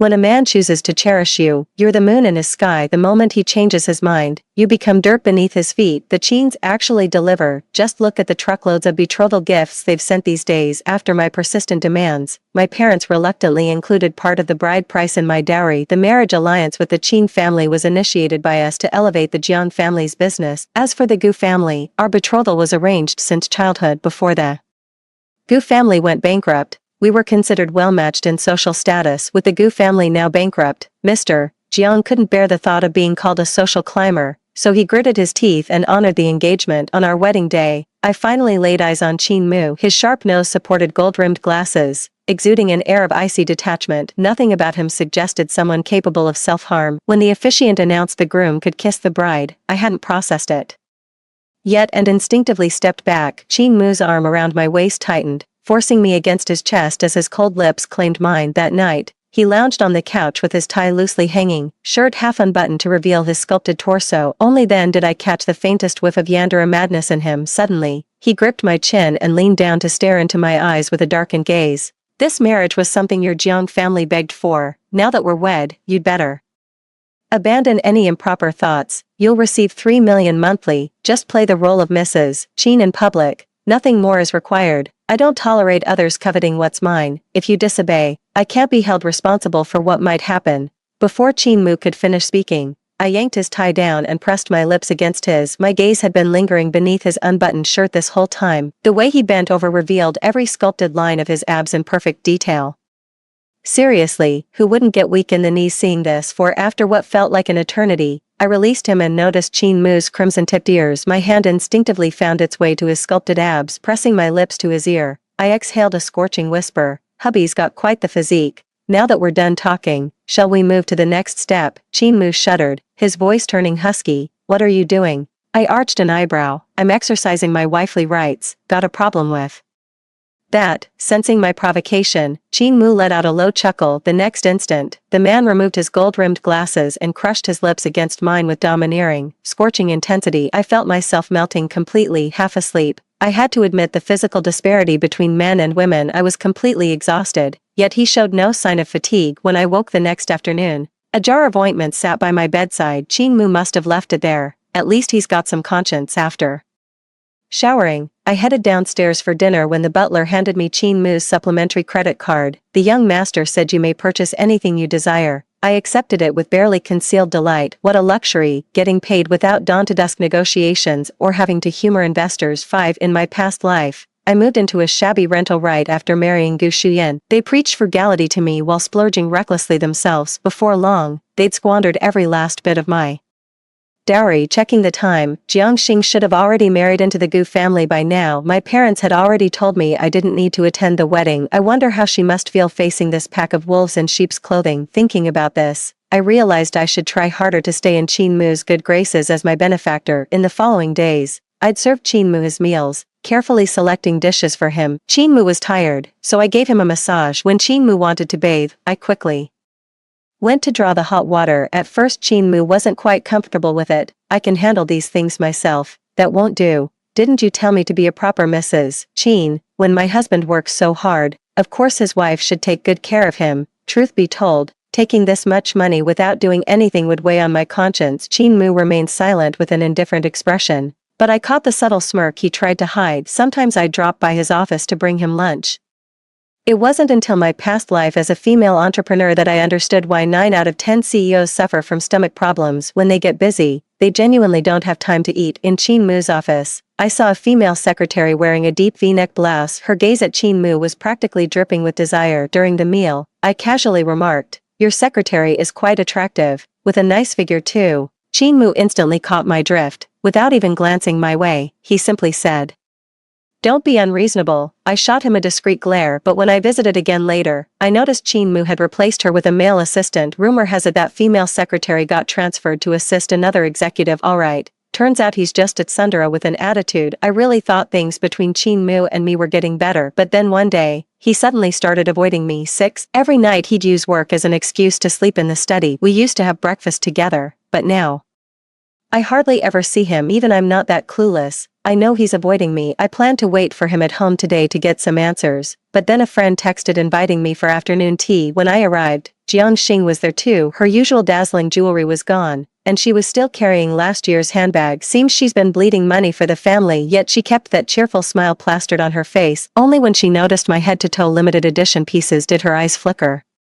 with something unreadable, gone as quickly as it came. When asked about having children, Jiangxing's smile froze. "My husband says there's no rush. He can't bear the thought of me becoming a mother so young, so we're putting it off for now." Everyone immediately praised Gu Shuyan as an exceptionally considerate husband. Judging by Jiangxing's reaction, she must have already noticed. Gu Shuyan wasn't worried at all. Soon enough, she'd be the one panicking. Jiangxing shot me a murderous glare when he noticed my poorly suppressed smile. His gaze dropped to the red marks on my hand, and a smug grin spread across his face. "What happened to your hand, sis? They say Qin Mu has a terrible temper. Did he hit you?" I glanced at the red marks on my wrist. Qin Mu was responsible, but not in the way they thought. He'd tied me up with his necktie instead. The man was an absolute animal. Even now, remembering that scene makes my cheeks burn. To everyone else, this scene made me look guilty, which only brightened Jiangxing's mood. "Sis, a marriage without love is truly pitiful." 7. After the gathering, Gu Shuyan took a taxi to pick up Jiangxing. The onlookers couldn't help but feel envious again. I'd called for the family driver, but to my surprise, Qin Mu showed up instead. Before even stepping out of the store, I spotted him waiting in the car. Our eyes met, and I instinctively quickened my pace. Jiangxing suddenly stuck out his foot, tripping me. I nearly fell before a nearby waiter caught me. "Thank you," I said to the other person. When I looked up, Qin Mu had already stepped out of the car, his gaze icy as it locked onto the waiter's hand touching my shoulder. Qin Mu strode over, quickly scanning me to confirm I wasn't hurt before wordlessly pulling me away. Perhaps Qin Mu's presence was too intimidating. Not a single person around dared to speak, all casting sympathetic looks my way. Jiangxingsa parted her lips slowly. Reading her lips, I knew she was saying, "Sis, good luck." Once in the car, Qin Mu didn't lay a finger on me, just drove in silence without uttering a single word the entire way. His expression gradually softened, and the oppressive atmosphere around him lightened. Did this guy actually manage to cheer himself up? As soon as we got home, Qin Mu headed straight for the study. I couldn't help but ask, "Still not sleeping in the master bedroom tonight?" Qin Mu turned around. The unspoken understanding between adults was crystal clear. Qin Mu stepped closer, suddenly gripping my waist and pulling me into his arms. A disturbingly captivating smile played on his lips. "Not afraid of me?" I arched a brow, pressing my lips to the man's Adam's apple. "Afraid of you? Let's try something different this time." 8. Qin Mu's breath hitched, the restraint in his eyes vanishing completely. "Jiang Yu, don't you dare ask me to stop later." His hand slowly trailed up my shoulder as his voice turned icy. Where did he touch you? Here, or here? Oh no, payback's coming. Before I could react, Chinmu sank his teeth into my shoulder. A soft moan escaped my lips. Chinmu leaned down and silenced me with a kiss. The kiss felt magical, completely consuming me. I could only cling to him instinctively. In the dead of night, I felt gentle fingers caressing my cheek. Yeah, you started this. I won't hold back anymore. Don't even think about escaping me. In the following days, Chinmu spent increasingly more time at home. He stopped going to his study at night, insisting on holding me as we slept. From Jiang Xing's accounts in our past life, I knew Chinmu kept self-harm tools in his study. Naturally, I also hoped he'd stay away from that study. Sometimes when deeply asleep, Chinmu would unconsciously nuzzle into my arms, murmuring drowsily, "Darling, be sweet to me," a complete contrast to his cold, composed daytime demeanor. According to Butler Chen, Chinmu used to need heavy doses of sleeping pills to fall asleep every night, but after being with me, he never touched it again. I was genuinely happy to be able to help him while Chinmu was at work. I kept myself busy at home drawing from my past life's knowledge. I invested Chinmu's money and my Jiang family dowry into several promising funds and stocks, making a substantial profit in no time. Now she's become a genuine little rich woman. Screw being some career woman. All I want in this life is to be loaded. This world imposes far too many definitions and expectations on women, whether career elites or homemakers. Women shouldn't be defined by any labels. I can become whoever I choose to be. 09. Later, when I went back to the Jiang residence to collect my belongings, I accidentally overheard Mom talking to Jiang Xing on the phone. From their conversation, I realized Jiang Xing was asking to borrow money. It was quite a substantial amount, more than Mom could possibly lend her. Jiang Xing urged her to borrow money, explaining he needed startup capital for his business venture. If even her own mother wouldn't help her, she might as well die. In the end, her mother agreed. Hearing this, I lost interest and walked away. In my past life, Gu Shuyan also asked me to borrow money from home to start a business, but I refused. Temporary handouts can't buy lasting stability. To live well, the most important thing is standing on your own feet. So I started with a small shop. When I couldn't afford help, I did everything myself. Every single investment was secured through my forced smiles and liquor-soaked networking. And what was Gu Shuyan doing all that time? All he did was put on airs at home.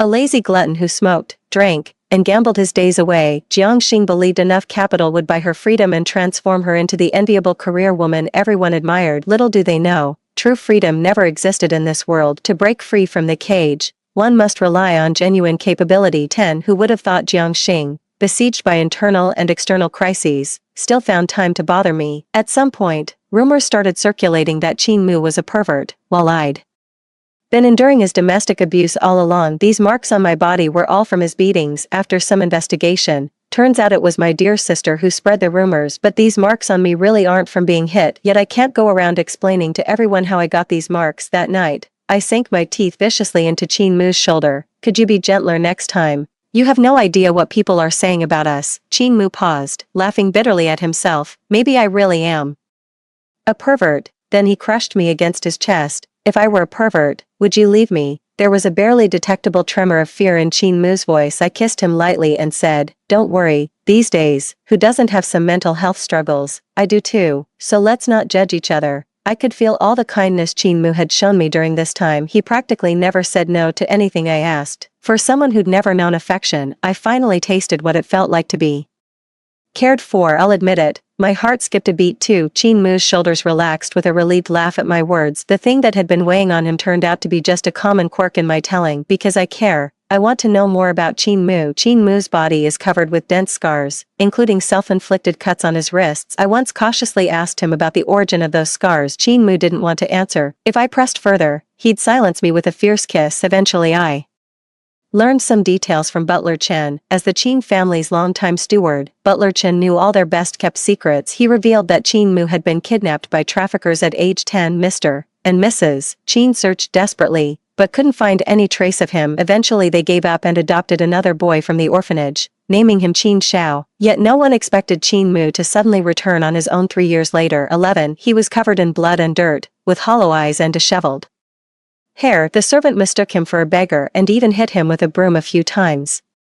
In the end, it was Butler Chen who recognized Chinmu and carried him to the hospital. At that time, Qin's parents were happily attending Qin Zhao's parent-teacher conference. Upon learning of Chinmu's return, they didn't immediately show concern for their son, but instead rushed to comfort Qin Xiao, tell him that even if his brother returns, it won't change his place in their hearts, in their eyes. Qin Xiao remains their most outstanding son. These words were heard clearly by Qin Mu inside the hospital room. After returning, Qin Mu was no longer the cheerful soul he once was, becoming withdrawn and reclusive instead. No one knew what he had been through those 3 years. When Qin's parents found out, instead of offering psychological support, they accused their son of changing, growing distant, and not being as charming as Qin Xiao. Eventually, they devoted themselves entirely to Qin Xiao. During school days, Qin Xiao would rally classmates to mock Qin Mu. Together they bullied him because he stayed silent, making people mistake Qin Mu for the adopted son while he was the true heir of the Qin family. Finally, Qin Mu couldn't take it anymore and beat up all his tormentors. He even smashed Qin Zhao's head open. Without even hearing his side of the story, Qin's mother slapped him right in front of everyone. From that moment on, everyone assumed Qin Mu was at fault, and no one at school dared to befriend him. Though to be fair, nobody dared to bully him either. At this point in the story, Butler Chen's eyes grew moist with emotion. I've watched the young master grow up, and no one truly understands the pain he carries. That's why when he decided to leave the Qin family, I followed without hesitation. I simply couldn't bear the thought of him having no one who genuinely cared by his side. I gave Butler Chen a reassuring pat on the back, promising him I'd take good care of Qin Mu from now on. As for parents like that, there's nothing worth holding on to. It's best we never cross paths again. Little did I expect that Qin's mother would call just a few days later. 12 While Qin Mu and I were having dinner, his mother called and invited us over for dinner the next evening. Qin Mu initially refused, but they insisted there was something important to discuss. In the end, we decided to go. The moment we stepped in, we saw 3 people chatting and laughing on the sofa. Mr. and Mrs. Qin's smiles faded slightly when they noticed us. Qin Xiao, however, remained unfazed and greeted me warmly, complimenting how I looked even more beautiful than on our wedding day. I responded with a faint smile and a nod. After several conversations, I finally grasped the depth of Qin Zhao's cunning. His words dripped with honeyed flattery, but his eyes betrayed cold calculation and deceit. It was obvious he wanted to recruit me to join his faction against Qin Mu. He'd occasionally flash the scar on his forehead for effect. Their words kept implying that Qin Mu was some violent maniac who might hit me someday too. Turns out when guys play the manipulative victim card, women can't even compete. I countered with a smile. Oh please, my husband only beats up trash. The room fell dead silent at that. Qin Zhao's smile faltered as he awkwardly walked away, avoiding further conversation with me. While discussing company matters, Qin's father abruptly shifted topics. Your younger brother has graduated this year. Prepare to hand over your position to him. From now on, focus on supporting him. The Qin Group was merely an average enterprise a few years ago. It reached its current standing solely through Qin Mu's relentless efforts. Qin Mu scoffed coldly in response. On what grounds? Qin's father slammed the table. Because you're my son, and this company was built by me. I decide who inherits it, then try it. See whether the current board answers to you or me. Qin's mother stormed over and slapped Qin Mu. How did I raise such a son? Is this how you speak to your parents? If I'd known this would happen, you might as well have died at the trafficker's hands. Better than coming back like this. Qin Mu turned his head aside, lips sealed tight with clenched fists. In the end, we left without eating as he dragged me away. The car ride was silent. Qin Mu didn't speak, and I was searching for words to comfort him. He suddenly slammed the brakes, pulling over to the roadside. I'm going to grab some things.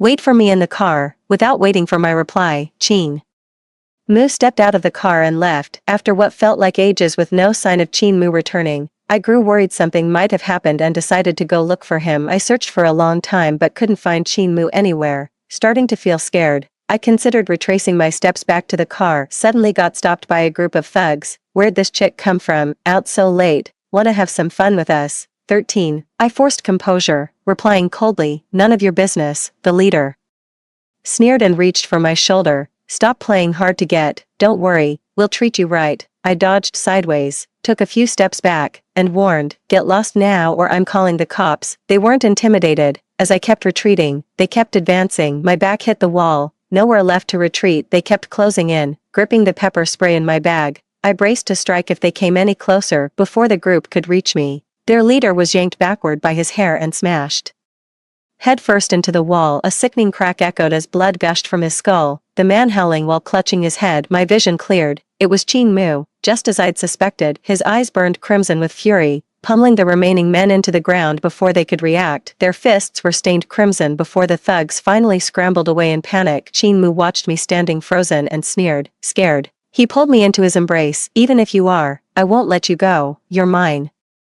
For life. Collecting myself, I returned his hug, not scared, but since you hit them, you can't hit me. Ching-Mu paused mid-motion, burying his face in the crook of my neck before suddenly chuckling lowly. Silly you. My stomach chose that exact moment to growl loudly. Can't help it. I hadn't had dinner yet. Ching-Mu was in much better spirits than before, holding my hand as he took me out for some delicious food later. I noticed fresh scars lining Ching-Mu's hands and realized he'd been slipping away.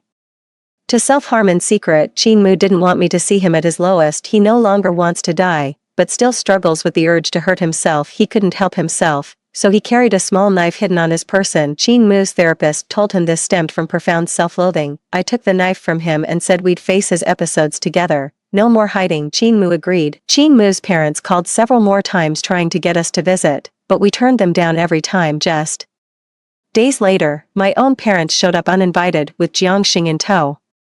14. They claimed they'd heard about the domestic violence and came to check on me. I scoffed inwardly. If they truly cared, wouldn't they have come the moment they first heard about it? Just as expected, they quickly revealed their true purpose for coming to see me. Jiangxing wanted to borrow money from me. Doing the math, Jiangxing's savings must have been nearly drained by the Gu family by now, with her entire family leeching off her. The fact that she came to me shows how truly desperate Jiangxing has become, but of course, she would never tell me these things. She just claimed her business was expanding and needed capital, hence coming to borrow from me. Naturally, I refused. Jiangxing's expression darkened. You've got so much money you can't even spend it. Your husband won't even let you out. Might as well give it to me. I'm going to be a powerhouse woman someday. Don't say I didn't warn you. When your husband loses his mind, your parents' home will be your only refuge. Are you sure you want to burn bridges now? I smiled faintly. Burn bridges? You still have dignity to lose. I thought you'd abandoned shame long ago. Jiangxing pointed at me angrily, speechless for a long moment. Dad's face darkened. Yeah. Are you really disobeying your parents now? Sorry, but I stopped caring long ago. When Dad raised his hand to hit me, the bodyguard intercepted him.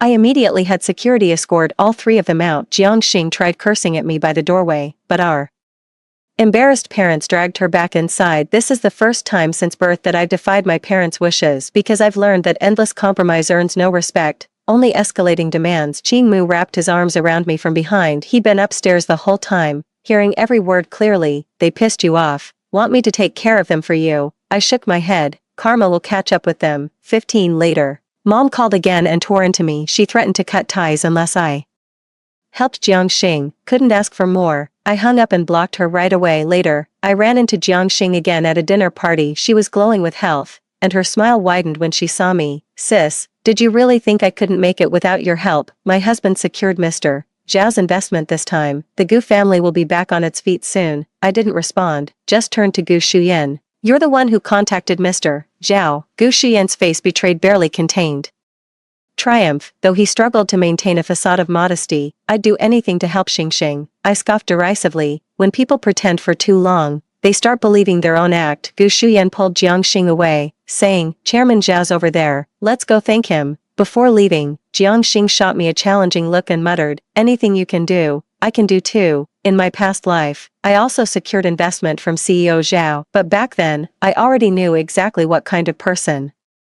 Gu Shuyan was. He simply didn't have what it took to land such a major investment, so I kept my guard up. Sure enough, there's no such thing as a free lunch. Sometimes the price is more than we can bear. Ching-Mu came over and took my hand, his eyes filled with concern. What's wrong? I shook my head with a smile. It's nothing. These were all Jiangxing's own choices. Now I just need to focus on my own path. 16. The banquet ran late into the night, and nearly all the guests opted to stay overnight at the hotel. Ching-Mu and I were no exception. The next morning, I got up and headed downstairs for breakfast. Outside another room, I overheard Jiangxing's furious voice. Gu Shuyan, you bastard, you set me up to entertain Chairman Zhao just to secure that investment. You're useless yourself, yet you'd hand your wife over to another man. You're worse than an animal. With that, Jiangxing slapped Gu Shuyan hard across the face. Gu Shuyan didn't hold back either, returning the slap and shoving Jiangxing to the ground. Why else do you think they'd invest? If you hadn't failed to secure the loan, do you think I'd resort to this? I'd advise you to keep quiet. They're holding compromising photos of you. If those get leaked, even I can't help you. With that, Gu Shuyan left the room, leaving Jiangxing sitting on the floor in utter despair. Spotting me, Jiangxing lunged at me with venom in his eyes, grabbing for my collar.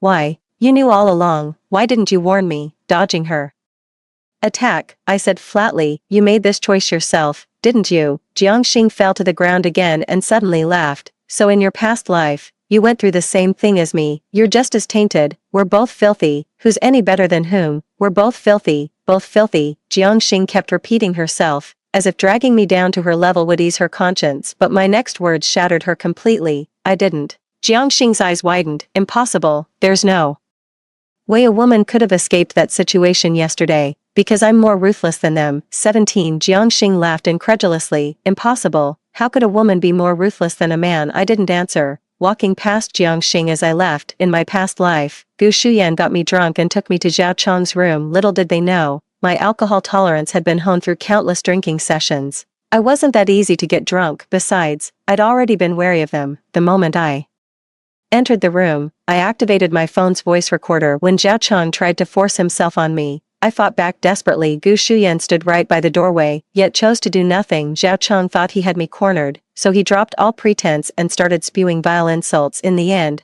I grabbed a bottle from the table and smashed it over his head, pressing the jagged edge against his throat. One wrong move and he'd be dead. Zhao Chang threatened, "Kill me, and you'll throw your life away too, then we'll die together." My demeanor must have been truly terrifying, because Zhao Chang ultimately lacked the nerve to die with me and had no choice but to let me go. As for why I let Gu Shuyan lead me into that unfamiliar room despite my suspicions, I desperately needed that investment, which meant I had to uncover Zhao Chang's weakness. Back then, I was truly backed into a corner. This was my last resort, a desperate gamble where survival meant staking everything. Thankfully my gamble paid off. Zhao Chang ended up investing in our company because of the recording. The company is gradually getting back on track. Jiangxing still lacked courage. She didn't even have the guts to leave. She couldn't bear to abandon the investment she'd sacrificed everything to obtain, so she kept getting blackmailed and manipulated, time and again. But nothing stays hidden forever. Jiangxing's reputation was ruined in no time. Everyone started whispering about her affair with Zhao Chang. Behind her back, Jiangxing's parents were utterly disappointed in her, believing her actions had humiliated them in front of their friends. People always chase after benefits. They gradually distanced themselves from Jiangxing and started cozying up to me instead. Meanwhile, my relationship with Qin Mu grew increasingly stable. He even publicly decided to transfer half of all his company shares to me. He heads straight home the moment work ends, turns down every drinking invitation and social engagement, doesn't have a single woman around him, ice cold to everyone else. Yet his eyes soften only for me. Once again, I became the envy of everyone. Everyone kept asking for my secret to keeping a devoted husband, wondering what magic I'd worked to make him so loyal. 18 A month later, Qin Mu and I attended an industry summit where we ran into Jiangxing and Gu Shuyan. Jiangxing had long shed his former arrogance. Her haggard face bore dark circles that no foundation could conceal. People around were snickering at her behind her back, yet she carried on conversations with unshakable composure. But when our eyes met, she looked straight through me like I was a stranger. I certainly wouldn't initiate a greeting either. Never imagined she'd actually slip drugs into the water the server gave me. Even had someone lead Qin Mu away. When I was disoriented, she took me to a room on the second floor. "Jiang Yu, don't blame me. Why should you reap all the rewards in both lifetimes while I suffer all the hardships? Zhao Chang promised to let me go if I helped him get you. Just stay still and don't resist. It'll all be over after you sleep." Jiangxing laid me on the bed and fled in panic. I forced my eyes open to see a pudgy, thick-necked figure looming by the bedside. Zhao Chang advanced toward me step by step. I frantically groped for the dagger in my bag, the same one Qin Mu had carried for self-harm. Just as Zhao Chang was about to grab me, I mustered my last ounce of clarity and drove the blade through his palm. Clutching his arm, Zhao Chang held, "Where the hell did a woman like you get a knife?" I collapsed to the ground, dragging the blade across my arm. The sharp pain brought me a fleeting moment of clarity. I stumbled out of the room in a daze. Someone pulled me into an embrace, but I kept struggling weakly. Then a familiar voice whispered, Yeah, it's me." I looked up to see the worry on Qin Mu's face before finally passing out in relief. 19 When I came to, I found myself in the hospital. Qin Mu was asleep by the bed, clutching my hand tightly. The moment I stirred, he woke and rushed to call the nurse. He gave me the medicine as the nurse had instructed, then he held me tight, refusing to let go for the longest time. I patted his head reassuringly. "Don't worry, I'm fine now, aren't I?" Qin Mu's voice turned grim. "Just thinking about that man trying to touch you makes me want to chop his hands off." "So you're saying no man can ever touch me again?" "Absolutely not. Yeah, belongs to me alone." Qin Mu held me even tighter as he spoke. "But you shook hands with other women at the summit. Should I be mad about that too? It was just a joke." But to my surprise, Chinmu nodded in agreement. Makes sense. Then yeah, go ahead and chop my hand off as punishment. With that, he actually placed the knife in my hand. Seeing me hesitate, Chinmu pouted like a wrong child. You won't do it. Is it because you don't like me? That's why you're not even angry when I touch other girls. I sighed helplessly. You lunatic. 20. The next day, I learned from the bodyguards that after Chinmu realized I was missing, he went berserk searching for me, nearly derailing the entire summit. When they finally found me in a second-floor room, Jiangxing tried to intervene, only to be sent flying by a single kick from Chinmu. Chinmu took me to the hospital while ordering his bodyguards to give those 3 men a brutal beating. Had the summit organizers not intervened, things could have spiraled out of control. Jiangxing and I were in the same hospital. After recovering, I went to see her once. Jiangxing lay bedridden. You must be feeling smug seeing me like this, aren't you?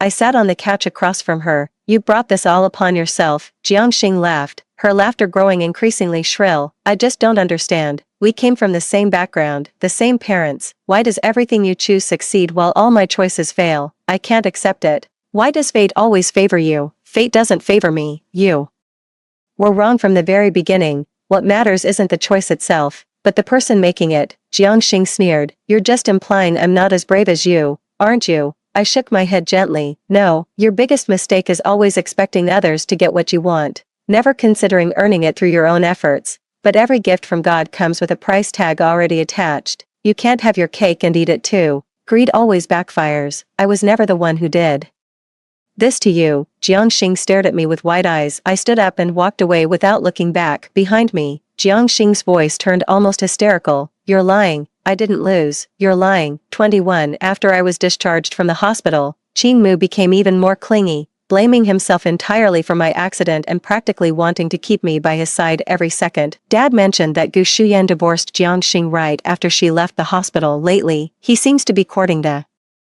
daughter of some nouveau riche family. Jiangxing keeps muttering to herself daily, insisting she did nothing wrong and never lost. Her parents had no choice but to commit her to a psychiatric hospital. Chinmu wasn't about to let Zhaocheng off the hook that easily. In less than a month, he drove Zhaocheng's company into bankruptcy. Buried under crushing debt, Zhaocheng was reduced to living like a fugitive. He was eventually arrested by the police for robbery and manslaughter. Later, I saw Jiang Xing in the news. Somehow she escaped from the psychiatric hospital and stabbed Gu Shuyan with a knife during his wedding ceremony. Gu Shuyan died on the spot. When Jiang Xing was arrested, he kept muttering, "This is all your fault, due to mental health issues." Jiang Xing wasn't sentenced, but he'll likely spend the rest of his life in a psychiatric hospital. 22. When Mom found out, she called me from a new number in tears, saying she'd have to rely on me for the rest of her life. I gave some half-hearted responses before hanging up. They raised me, so of course I'll repay them, but if they're expecting my affection and care, they'll be sorely disappointed because those are things I never received growing up. My parents' expressions darkened when Chinmu found out.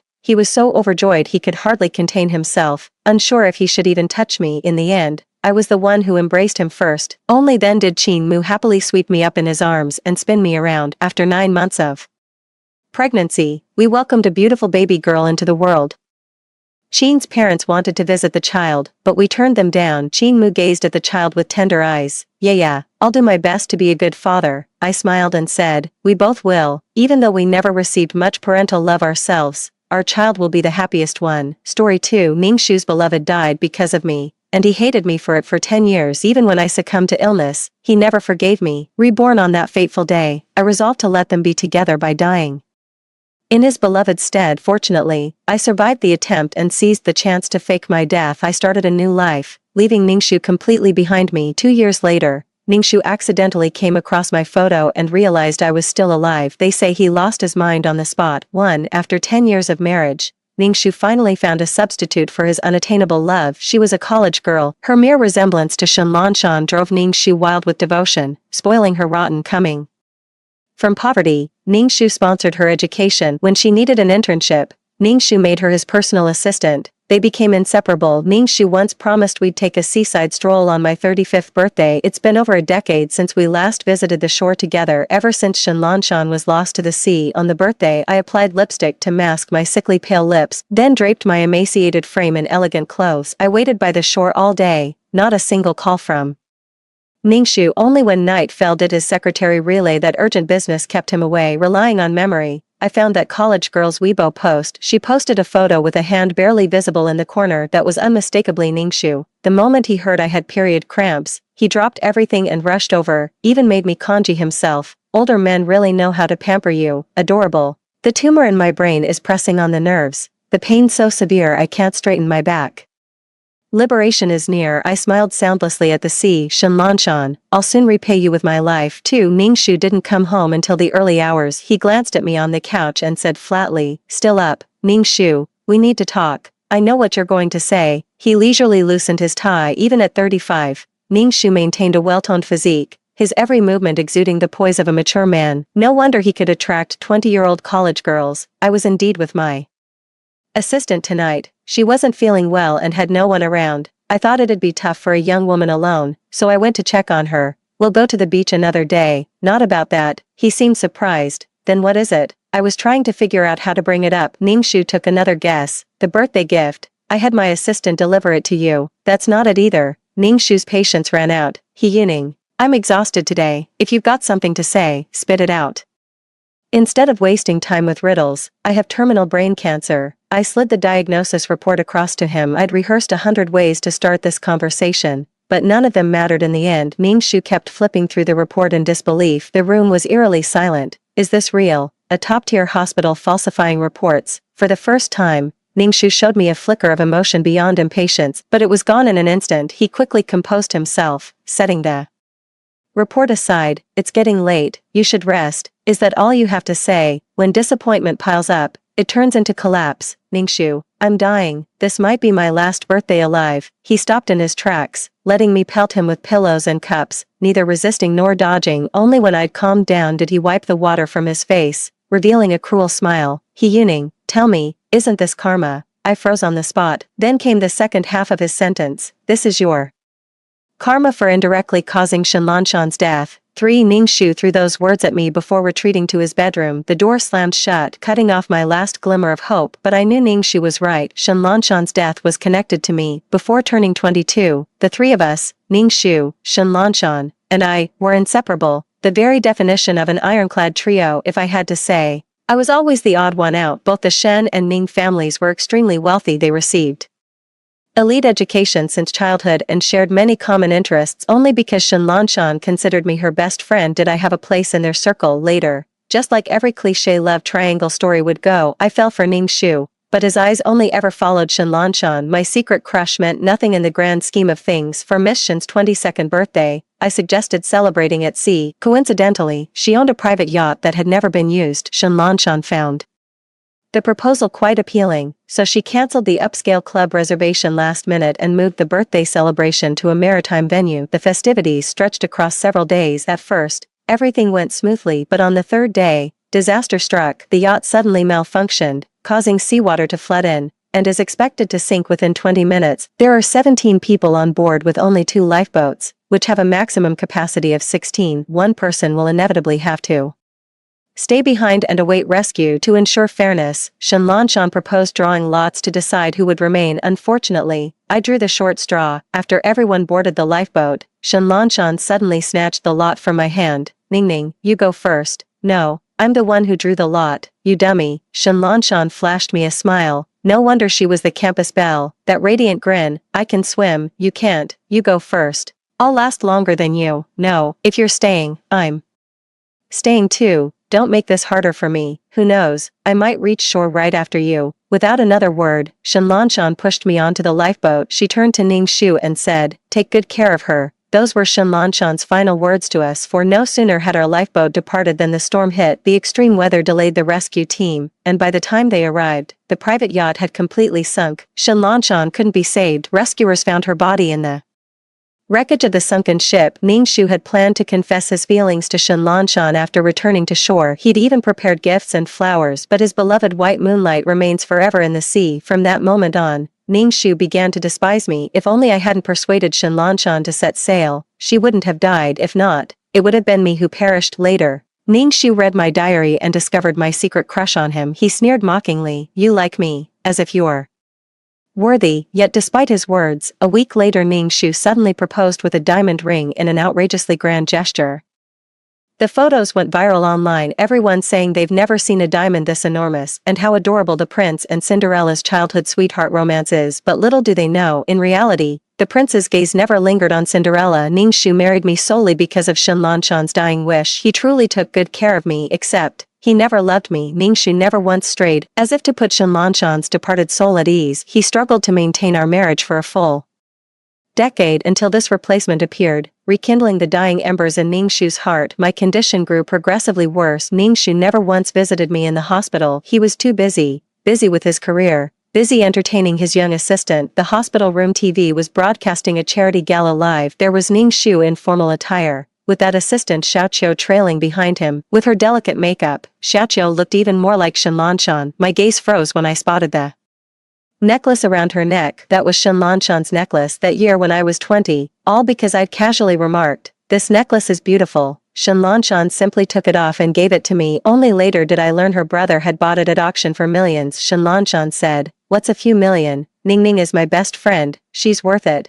After her death, I sealed the necklace in a jewelry box, unable to bear opening it. What gives Ningxu the right to force this on someone else? With my last ounce of strength, I made the call. "What is it?" came the icy voice. "I'm busy today, call back later." No one can replace her. I cut Ningxu off harshly. No matter what he was busy with, I mustered all my strength and spoke each word deliberately. "No one can replace Shen Lanshan. Ningxu, you're insulting her." Ningxu stood frozen for a long moment. I was utterly exhausted. After hanging up, I closed my eyes for the last time. The day I died, a storm raged outside, so similar to the day Shen Lanshan met her fate. 5. Ningning, do you have feelings for Ashu? The familiar sweet voice snapped me back to awareness. I was reborn. 22-year-old Shen Lanshan sat before me with a radiant smile. "Don't even try to deny it. What are we to each other? You can't hide it from me." Seeing me frozen in place, she added, "Got it right. Don't worry. I'll make sure you two have some alone time tonight. Make it count." Overcome with emotion, I rushed forward and pulled Shen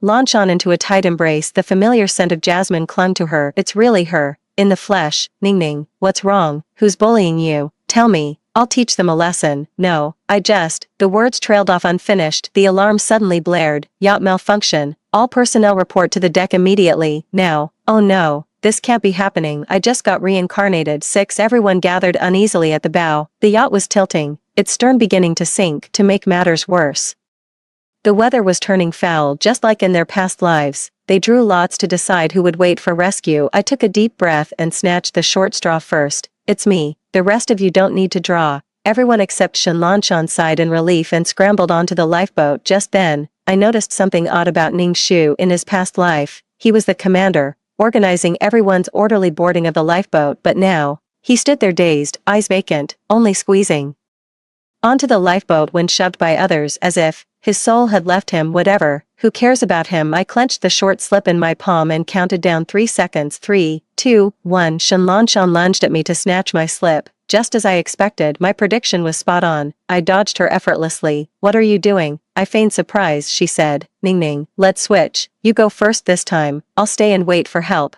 I'm a strong swimmer. I can handle this better than you." I shook my head. "No, the draw decided it. This is my fate. Don't be ridiculous. Remember, I'm a certified swim instructor. You go ahead. I might even reach shore by the time you do." "Thank you, Shanshan. In my past life, I never got the chance to say thanks. I'm glad I could make up for it now." "What's with the sudden gratitude? Are we best friends?" "Of course. Then live well. I beg you." Shen Lanshan looked utterly bewildered. It was Ningxu behind her whose pupils abruptly constricted the moment I finished speaking. He suddenly came alive, his gaze locking onto me without blinking. The next instant, I shoved Shen Lanshan onto the lifeboat. "This time, let me be the one to die." Weightless, I sank toward the stern. Then I heard Ningxu's heart-wrenching scream over the ocean. "Ningning, how strange. Did he ever call me that in our past life?" I turned and met his despairing, shattered gaze. Those weren't the eyes of 22-year-old Ningxu. They belonged to his 35-year-old self. Ningxu had been reborn too. I closed my eyes with quiet resignation. What good is rebirth now? The ending was already written. "Ningxu, I owe you nothing more." My body sank deeper into the sea, sinking further still. In the abyssal darkness, a sudden beam of light illuminated my world. 7. Time flashed by in an instant. 2 years have passed since my rebirth. Walking across the UK campus while texting with my head down. Shen Lanshan. "Ding dong, your baby arrives in London tomorrow.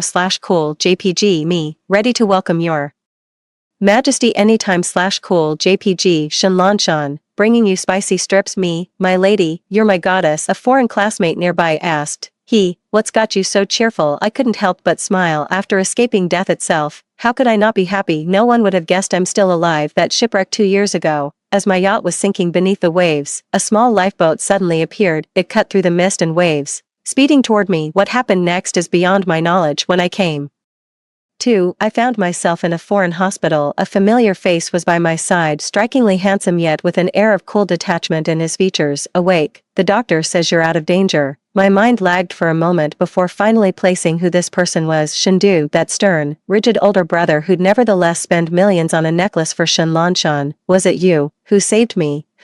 Shindu gave a brief explanation. That day when the accident happened, he immediately dispatched a rescue boat after detecting changing weather conditions at sea, just as a precaution. Never thought it would actually save me. I'm grateful, yet somewhat confused. Did this happen in my previous life? Before I could figure it out, Shindu stood up to leave. By the way, I haven't told anyone about saving you yet, not even Shanshan. He paused briefly and looked at me. I suppose you might have your own plans. 8. According to Shindu, everyone thought I was dead. Shenlanshan even locked herself at home, refusing to eat or drink, drowning in tears. Ningshu sent divers to retrieve my body. He spared no expense, refusing to give up until they found the corpse, yet all they recovered was my bracelet, a birthday gift Ningshu gave me during our sophomore year. I've never taken it off since the day I got it. Ningshu knelt on the salvage boat, sobbing with the bracelet clutched in his hands. On my discharge day, I resolved to tell Shenlanshan that I was alive. Upon hearing the news, Shenlanshan flew to England and held me tight, weeping uncontrollably. We made a pact, she'd keep my secret, acting as if Yuning had truly died. Shenlanshan was tight-lipped. 2 years passed, and only my family and the Shin siblings knew of my existence. This narrow escape, I realized, marked my true rebirth. I changed my name and cut off my waist-length hair. Ningshu once said he liked girls with straight black hair, so I never changed my hairstyle again. In this new life, I'll live for myself as a STEM girl. The UK has my dream university, Imperial College London, ranked 10th globally. I stayed here, working and studying. Shindu wanted to help me. He said, don't overwork yourself, I'll provide you with housing. Just focus on your master's applications. I shook my head. Thank you, but I want to make it on my own. You've already helped me too much. He let out a soft sigh. Back and forth, Shindu and I developed a bit of camaraderie. Once I asked, why are you willing to help me for free? Because you're Shanshan's best friend. The reply was absolutely impeccable. In the end, I successfully got admitted to Imperial College London for graduate studies and returned to campus life. After graduating, Shenlanshan landed a cushy job at her family's company. She'd frequently jet off to London to visit me. This privileged girl could have easily booked penthouse suites at 5-star hotels, yet she insisted on squeezing into my tiny dorm room every single time. We'd chat, binge shows, and share gossip together, just like old times. To my surprise, she and Ningshu never ended up together. Instead, they drifted further apart. At this, Shenlanshan declared firmly, I don't know what issues you have with Ningshu, but I live by one rule: whoever my best friend hates becomes my sworn enemy. My best friend is never wrong, and even if she is, she's still right. Her words made me laugh. Then Shenlanshan added, but hey, Yuashin, I think you've got it all wrong. Ningshu doesn't like me at all. He's into you. No way, but he's become so obsessed because of you. Shenlanshan muttered under her breath. Ever since your accident, he keeps saying things I don't understand, like I was wrong. Please come back. I'll never see that assistant again, and such. Another time, I caught him kneeling before your portrait, murmuring to himself and weeping bitterly, honoring my wishes, my family, and Shenlanshan held a funeral for me. I gave an awkward smile and changed the subject. How long are you planning to stay this time? Just long enough to celebrate your birthday. I'll leave in 2 weeks. We huddled under the covers, chatting about variety shows and celebrity crushes. Neither of us remembered who dozed off first. The next morning, I was jolted awake by Shenlanshan's scream. Ning Ning, I'm so sorry. Ning Ning has always been my nickname. It just rolls off the tongue, so I never asked anyone to change how they address me. What's wrong? I asked. Ningshu. Ningshu saw our photo together. 9 yesterday, Shenlanshan posted food photos in our class group chat. She accidentally uploaded a picture of us together instead. She quickly retracted it after realizing, thinking no one had seen, but unexpectedly, some busybody swiftly saved the image and forwarded it to Ningshu. Ningshu immediately went berserk, bombarding Shenlanshan with endless calls. Shenlanshan slept like a log, completely oblivious to the ringing. When she woke up, her WeChat was flooded with hundreds of messages from Ningshu. The last one said he was already on his way to the UK. What do we do now? Shen Lanshan asked, on the verge of tears. We'll cross that bridge when we come to it. Got it. You're saying I should hire some muscle to beat him back. Why don't you just hire a hitman? Works for me. Miss, I was just kidding. No output as the provided text is empty or contains only a non-printing character. Jokes aside, Ningshu actually showed up. The group photo was taken near campus. The distinctive buildings made it obvious too. Ningshu, this was Imperial College. I was pretty confident at first, with such a huge campus. How could he possibly find me? But I forgot, you shouldn't jinx things by speaking too soon. That Thursday, I was rushing to the lab with a stack of documents in my arms. Turning a corner, I collided head-on with someone. Sorry, a familiar voice rang out. There was no time to run. I looked up and saw Ningshu right there. 2 whole years had passed, and Ningshu's appearance had changed noticeably. He seemed more composed than before, yet burdened with unspoken thoughts at this moment. I'm profoundly grateful I'd bundled up completely, not just wearing a hat, but even wrapping my scarf over everything below my eyes. Papers scattered everywhere as I silently gathered them with bowed head. Ningshu stared blankly into my eyes. Did he find something out? I hastily packed my things and bolted out of there. Thought I'd dodged a bullet. The next day, there was a theory class. The WeChat group created by Chinese classmates was buzzing with activity. Who's that guy in the back row? Never seen him before. No idea. Probably just auditing the class. Who'd want to sit in on our boring major anyway? Looking kinda fine. I turned back curiously for a glance. Wait, Ningshu. Seems like he spotted me too. Our eyes met for a split second before I quickly turned away. I prayed silently that they wouldn't get a clear look at my face. Yet throughout the entire class, that burning gaze never left my back. When class ended, I was the first one out the door. I thought I could finally escape Ningshu's pursuit this way. Never expected him to be quicker than me. At the foot of the teaching building, he called out to me, "Hey classmate, did you forget your student ID?" I paused mid-step, rummaged through my pocket. Sure enough, it was there. Must have dropped my student ID when we bumped into each other yesterday. Didn't even notice he'd picked it up. His leather shoes tapped lightly against the marble floor, soft yet unnervingly distinct. The photo on this looks really nice, he said. Don't you agree? Classmate He Yuning, 11. There's no point in running away now. Ningshu had already figured out it was me. That's how he knew exactly which classroom to find. I turned around and snatched the student ID from his hand. Let me correct you. My name is He Yueshin. Joy within, joy without. I love myself. What about He Yuning? He's gone. He stared at me in silence. The British weather was being temperamental again.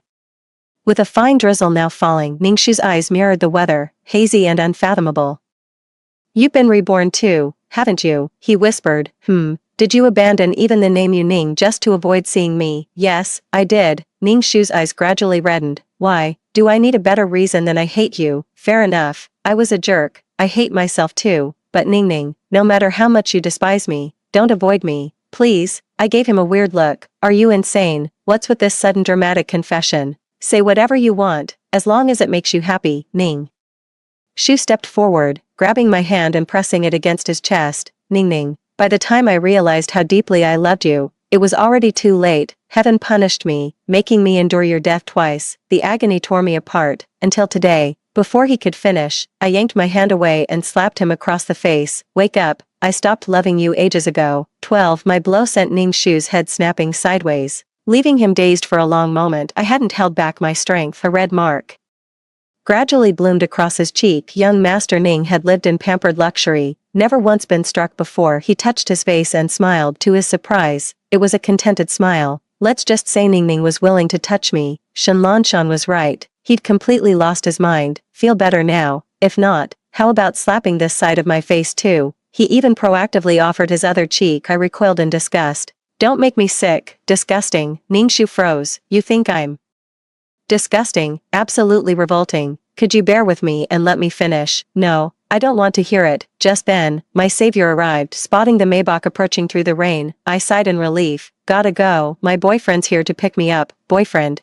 Ningshu froze instantly, following my gaze. A man stepped out of the car and opened a black umbrella. I skipped happily under his sheltering canopy, not sparing Ningshu another glance. Ningshu's face darkened. This was someone he recognized. It's Shindu. 13. The Shin family has business interests in the UK, so Shindu has been spending most of his time in London these years. Before class ended, I sensed things were about to get messy, so I texted Shindu in advance to bail me out. Shindu arrived just in time. Thanks for earlier. Don't mention it. is Shanshan bothering you with your studies? Not at all, she mentioned going to France today. Shindu gave me a ride to the supermarket to pick up some groceries before heading back to the dorm hallway was empty. I'll head in first, I said, waving at Shindu. He suddenly pulled me into his arms and kissed me passionately. The motion sensor light went out in the darkness. I responded to him cautiously, after what felt like an eternity, his kiss nearly suffocating me. Shindu finally loosened his grip. When should we tell Shanshan about us? I whispered, just wait a little longer.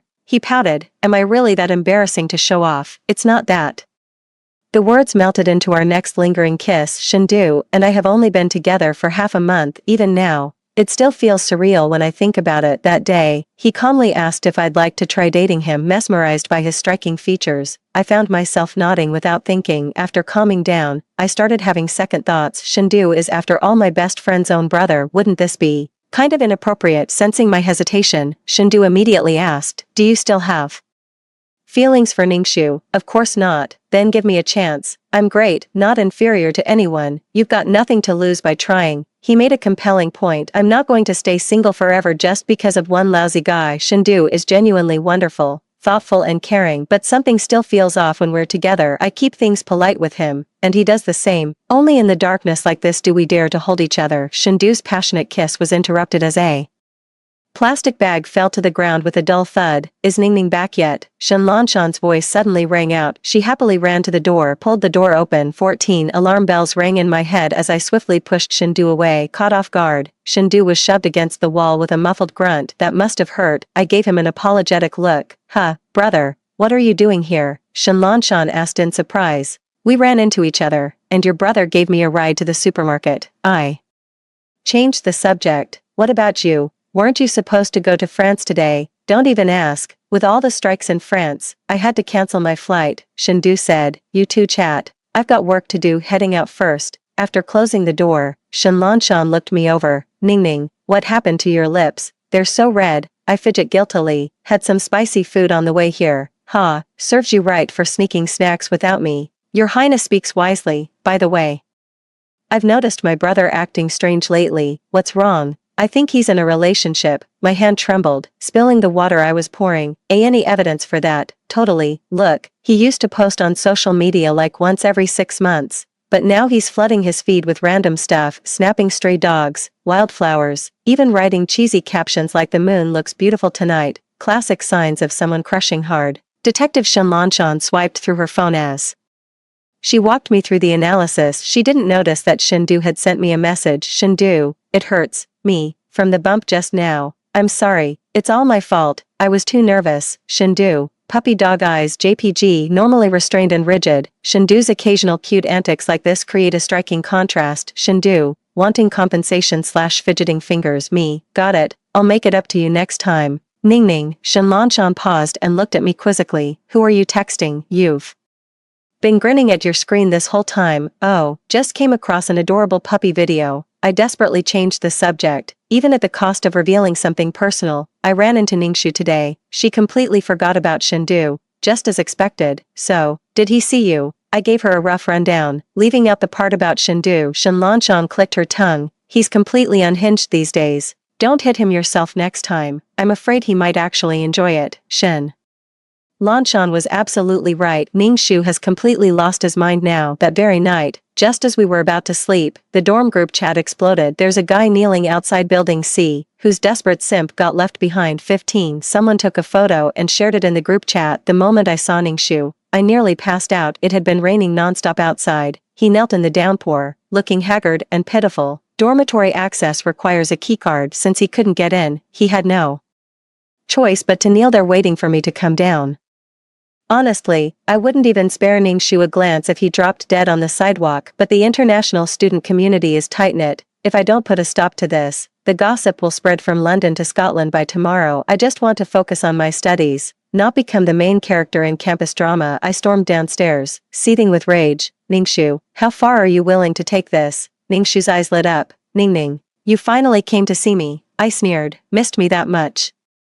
Humph, in my past life when I was dying, why didn't you come to see me? His smile instantly collapsed. I'm sorry, so sorry, Ningning. I know I was wrong. Believe it or not, I'd actually fallen for you long before in that lifetime. I just couldn't face it. That's why I treated you so coldly. Disgusting. Just shut up. Ning Shu stopped me with obsessive persistence and continued, because I'm consumed by guilt. I owe Shenlanshan this debt. Hearing Shenlanshan's name, I froze mid-step. Ning, Shenlanshan made me promise to take care of you before she died. That's the only reason I married you. But after a few years of marriage, I realized I developed feelings for you. No output as the provided text is empty or contains only a non-printing character. Ning Shu's voice was hoarse, flickering like an aging light bulb. In that moment, I was terrified. I felt I'd betrayed Shenlanshan. I deliberately distanced myself, brainwashed myself into numbness. Later, when I met Xiaqiu who resembled her, I showered the girl with affection just to prove my undying love for Shenlanshan. That's the most ridiculous thing I've ever heard. Hilarious. If you love me so much, why didn't you stay on the yacht for me? I reincarnated slightly later than you. The first thing I saw was you pushing Shenlanshan toward me. He was filled with remorse. If only I'd acted sooner, I would never have let you stay. No output as the provided text is empty or contains only a non-printing character. I pressed further. What about when I had brain cancer? He fell silent after a long pause. He finally muttered guiltily, I'm sorry. I actually thought you were lying about the brain cancer. When Ning Shu saw I remained unmoved, he dropped to his knees with a thud. Ning, please give me another chance. I'll make it up to you. I promise. I shook my head impatiently. Ning Shu, we can only be strangers now. I won't love you anymore, nor will I hate you, because hatred is still a powerful emotion, and you don't deserve even that. Ning Shu's breath hitched. He was about to beg when sudden noises came from the stairwell. I pulled open the fire door to find Shenlanshan standing there. She must have been hiding here to protect me, probably afraid of what Ning Shu might do, but now she stood pale-faced. I'm sorry, I didn't mean to eavesdrop. 16, after I said it was fine, Shenlanshan forced a smile. Can I ask a few questions? Go ahead. Was everything you just said true? It's true. In my past life, was I the one who died? Did I ask him to take care of you? Then you died of brain cancer. But before that, he was with my replacement. Shenlanshan was trembling from head to toe. The next second, she lunged forward and slapped Ning Shu hard across the face. How fucking dare you treat Ning like that? The slap wasn't enough. She grabbed Ning Shu by the collar, nearly hysterical, every word dripping with venom. How dare you treat her like that? Answer me. Using my name to hurt her. What gives you the right? What fucking right do you have? With that pathetic excuse you call love? This is ridiculous. Ning Shu, to me, you're not even worth one of my best friend's fingernails. Ning Shu offered no resistance. He looked at me with despair in his eyes, as if still clinging to the faint hope that I might take pity on him. Now I finally understand why Ning refuses to see you. Shenlanshan kicked him away. Ning Shu, you truly don't deserve it. She pulled me along and resolutely went upstairs. That moment seemed to have drained Shenlanshan of all her strength. Back in the room, she leaned against me in silence. After what felt like an eternity, she asked tentatively, does it hurt? What's this? A brain tumor? It must be excruciating. Shenlanshan suddenly sobbed. Ning, you've suffered so much. Tears came streaming down my face. To be honest, I haven't shed a tear since that first death. No sorrow has ever been worth my tears. Yet somehow hearing Shenlanshan say those words, I could no longer hold back my tears. That's what true friends are like. She always sees right through my pain and sorrow. No matter how I try to hide, she sees my true self. I remained silent, and Shenlanshan didn't press further. She patted me gently, like a belated comfort. The pain's gone now. Ning, it won't hurt anymore. 17. The next day, Shenlanshan dragged me to a medical checkup. The doctor said I was perfectly healthy. I told her not to worry. In my past life, the doctor said this illness stemmed from pent-up anger. Constant unhappiness is what made me sick. Now I'm truly happy. Every day feels fulfilling, and I won't fall ill again. On the way home, Shenlanshan made a wish to the turtle in the pond. I asked, what are you doing? Shu, I answered it for you. Answered what? May my daughter live as long and healthy as this turtle. Me, touched yet annoyed. What's going on with me ever since learning about her past life, Shenlanshan changed. She stopped obsessing over shopping and entertainment. She returned home and began working seriously, getting involved in the family business. She vowed to gradually dismantle Ning Shu's company to avenge me. Shenlanshan truly took after her brother, a quick learner with ruthless efficiency. Ning Shu found himself constantly under her attacks. Overwhelmed and too preoccupied to bother with me, I was finally able to enjoy a period of peace. Christmas came around in the blink of an eye. I'd made plans to spend it with Shendu. We started talking about how Shenlanshan was doing lately. I said, aren't you going to rein in your little sister? Just let her be. The Ning family's company makes for perfect practice. I nearly spat out my drink. So in Shendu's eyes, Ningshu was just practice material. To be honest, if Shanshan doesn't take him down, I will. Why? I can't stand him. Lost in thought, Shindu leaned in and kissed me. Stop thinking about him. I wasn't. I stopped liking him ages ago. Be good, feel these abs. If you don't touch them, all my workouts were for nothing. Heavy snow was falling outside. The atmosphere inside grew increasingly intimate. This was the first night Shindu and I spent together. It wasn't until midnight that we finally collapsed into bed, utterly exhausted just as drowsiness began to take hold. The electronic beep of fingerprint recognition suddenly pierced the silence. Surprise. Ningning, I came to celebrate the holidays with you. Shen Lanshan appeared in the doorway. Her suitcase rolling behind her. 18. I got dressed and walked out of the bedroom. You could have told me you were coming. I almost didn't hide your brother in time. Just wanted to surprise you. Here's your Christmas present. How did you get up here then? Someone happened to swipe their card to open the door, so I just followed them in. Shen Lanshan and I exchanged gifts. I bought her those new smart glasses she'd been raving about. Had to camp out overnight just to snag a pair on launch day. Shen Lanshan put on her glasses, absolutely thrilled. After studying for quite a while, she finally decided to take a break. I'm exhausted. Right after finishing work, I caught the earliest flight, just in time for Christmas. Shen Lanshan headed straight for the bedroom. This lady needs her beauty sleep. Wait, I glanced nervously at the wardrobe and stopped her. Girl, you've lost so much weight. Work's been draining me, but don't worry. Once I take over Ningshu's company, I'll cut you in. On the shares, she took off her coat and moved to hang it in the wardrobe. I quickly grabbed her arm. Let me hang that for you. Oh, okay. Why do you seem so nervous? Because your brother's hiding in the closet. The mighty CEO of Shin Corporation is now squeezed into my tiny wardrobe. After helping Shen Lanshan hang up her coat, she reached for the wardrobe door again. A sudden knock at the door interrupted her movement. Our attention simultaneously shifted to the doorway. Who could possibly be coming at this late hour? This is a student dorm. We rarely get outsiders, so there's no peephole on the door. I opened the door without hesitation. Ningshu stood outside, arms full of gifts and roses. Shen Lanshan rolled her eyes. Persistent little pest. What do you want now? Ningshu ignored her, looking straight at me as he said, Merry Christmas. Ningning, this is for you. He held out a plush toy, carefully gauging my reaction. It was the exact plushie I'd been longing for. It's a limited edition release every Christmas, affordable but incredibly hard to get. I know Ningshu is acquainted with its designer, yet he's never gifted one to me. But after Shacho came along, he gave her one. You used to love it. Do you still like it now? Ningshu asked cautiously. I replied, haven't liked it for ages. He said wistfully, that's alright, keep it anyway. You might rediscover your fondness for it someday. No way. I pushed him away. Take your roses too. You're not welcome here.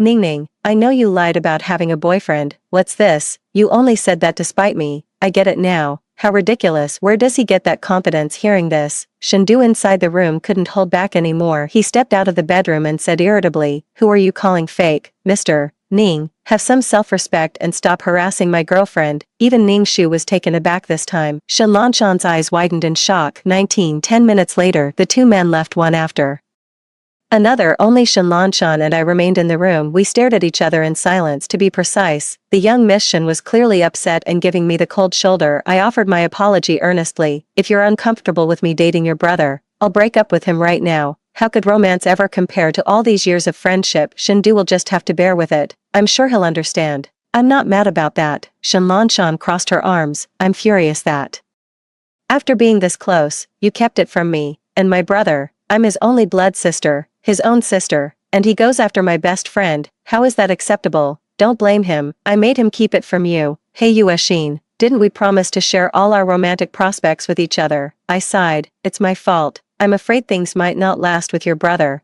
What? Is he treating you badly? I'll go beat him up right now. No, he's wonderful. That's exactly the problem. He's too wonderful. Shindu once told me he'd never been in love before. I was his first relationship. He said he was serious about this, that he was looking for marriage. Marriage, such a weighty word. I said gloomily to Shen Lanshan, you know I was married once, to Ningshu. How it ended, you're aware of that. Ningning, are you scared? Shen Lanshan saw right through me. Yes, I don't think I'm ready yet, and I don't know how to face your brother. If we ever break up, you'd be caught in the middle. It'd be awkward, so I figured I'd wait until I've sorted myself out before telling you. I see. Shen Lanshan quickly let it go. You know, I've always thought my brother's been acting strange these past few years. What's wrong? Don't you think the timing of his lifeboat deployment was too perfect? and he's invested in some overseas project, apparently researching brain tumors. What's this? I was taken aback. A bold idea suddenly occurred to me. Shen Lanshan and I had the same thought. Holy shit.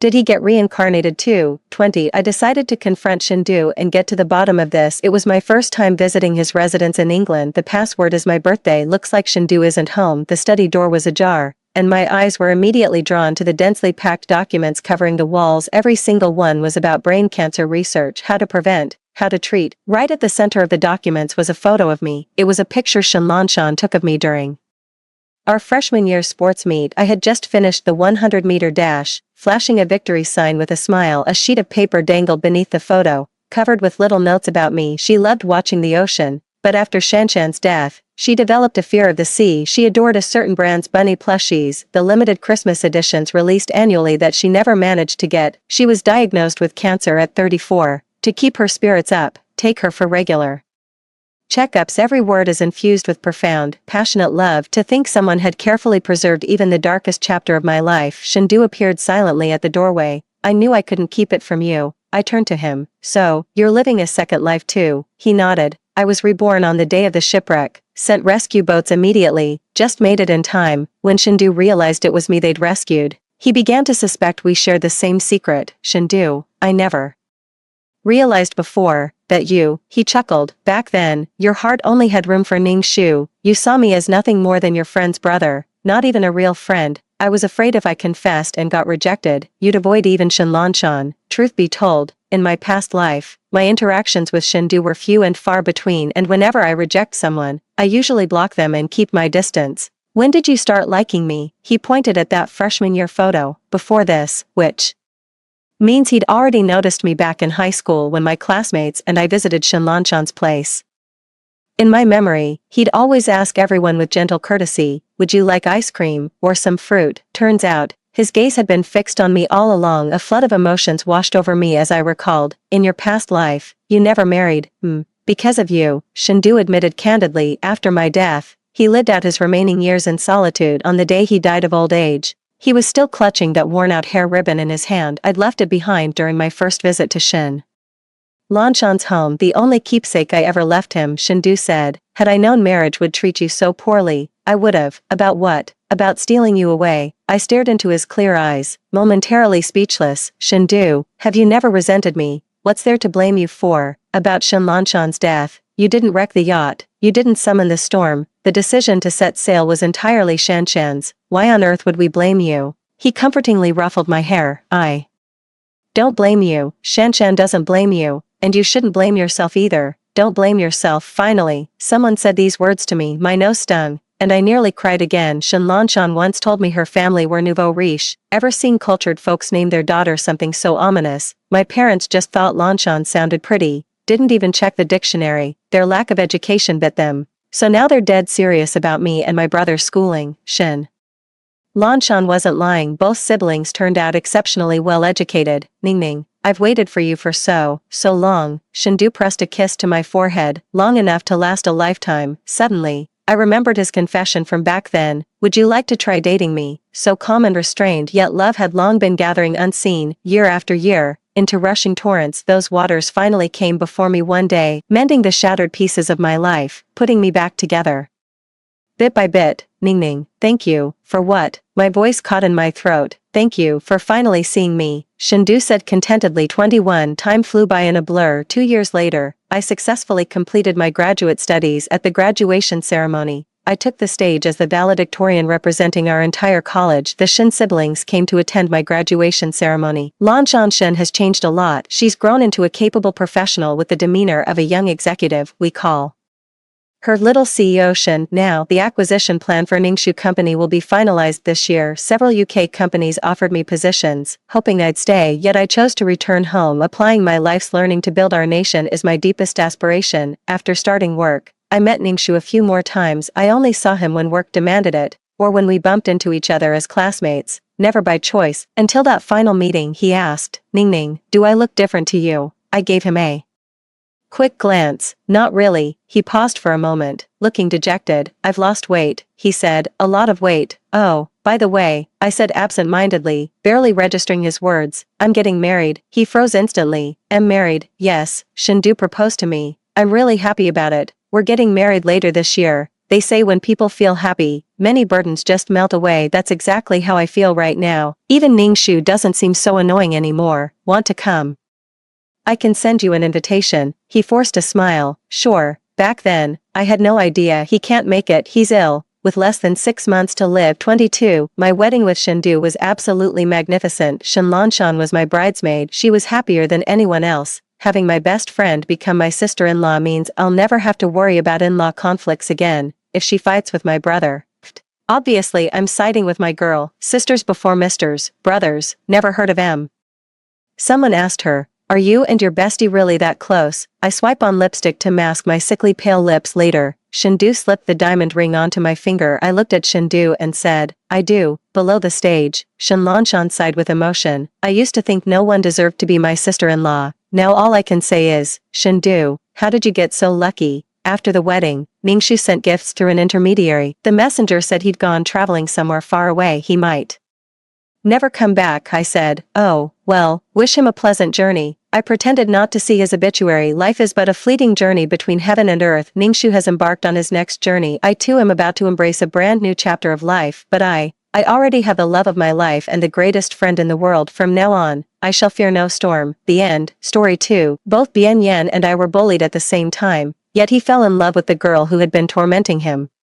To please her, he abandoned me on the highway. A speeding bus crashed into me. In my last moment of life, I thought the most regretful thing I had ever done was falling for Bien Yen. When I opened my eyes again, I was back in the classroom of my 18-year-old high school days. This time, when Tang Yao poured dirty water on Bien Yen again, I didn't step in to protect him. One stinky orphan. No one loves you. He. Who are you pretending to be noble for? The summer sun shone brightly, and in the noisy classroom, I was back in high school once more. Tang Yao poured the dirty water from the glass bottle onto Bien Yen. She was followed by several lackeys. Ugh, it stinks so bad. A group of people burst into laughter. Bien Yen was at a loss, his body soaked. Looking like a pitiful little animal, I just lay on the desk, motionless. I was truly curious. Why would a normal person develop feelings for someone who bullied them? In fact, Bien Yen and I could be considered childhood sweethearts. Both of us were orphans, growing up together in the orphanage since we were little. The tuition fees for school were sponsored by the Welfare Institute. In my previous life, due to continuous bullying, Bien Yen struggled in the extreme emotions of self-loathing. I was always by his side, pulling him out of the quagmire. After the college entrance examination, we went to the same university during our junior year. We started a business together. He was in charge of the overall project planning, and I was responsible for external communication. It took us 4 years to hire employees, establish the company, and reach an annual turnover of over 100 million yuan. I thought we could keep walking together like this, but then Tang Yao came back. Her father's company went bankrupt. At a banquet, she cried to Bien Yen, I'm begging you, I'll do anything, please save my dad. Bien Yen gave her a cold look. What can you offer me? Although he said that, he kept Tang Yao by his side. He not only invested a large sum of money in her father's company but also fulfilled all her wayward demands.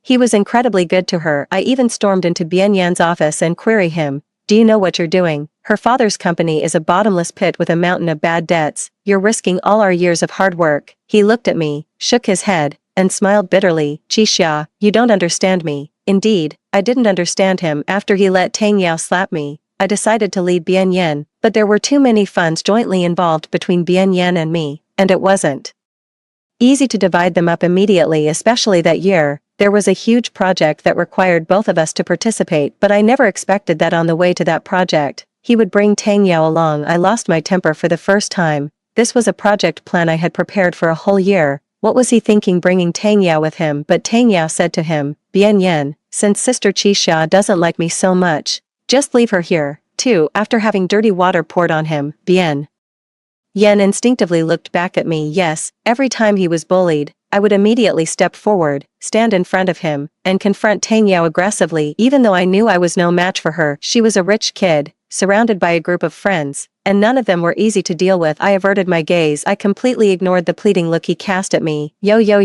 even Qixia won't help you this time. So funny. What are you going to do, cry or kneel down and beg for mercy, ha ha ha.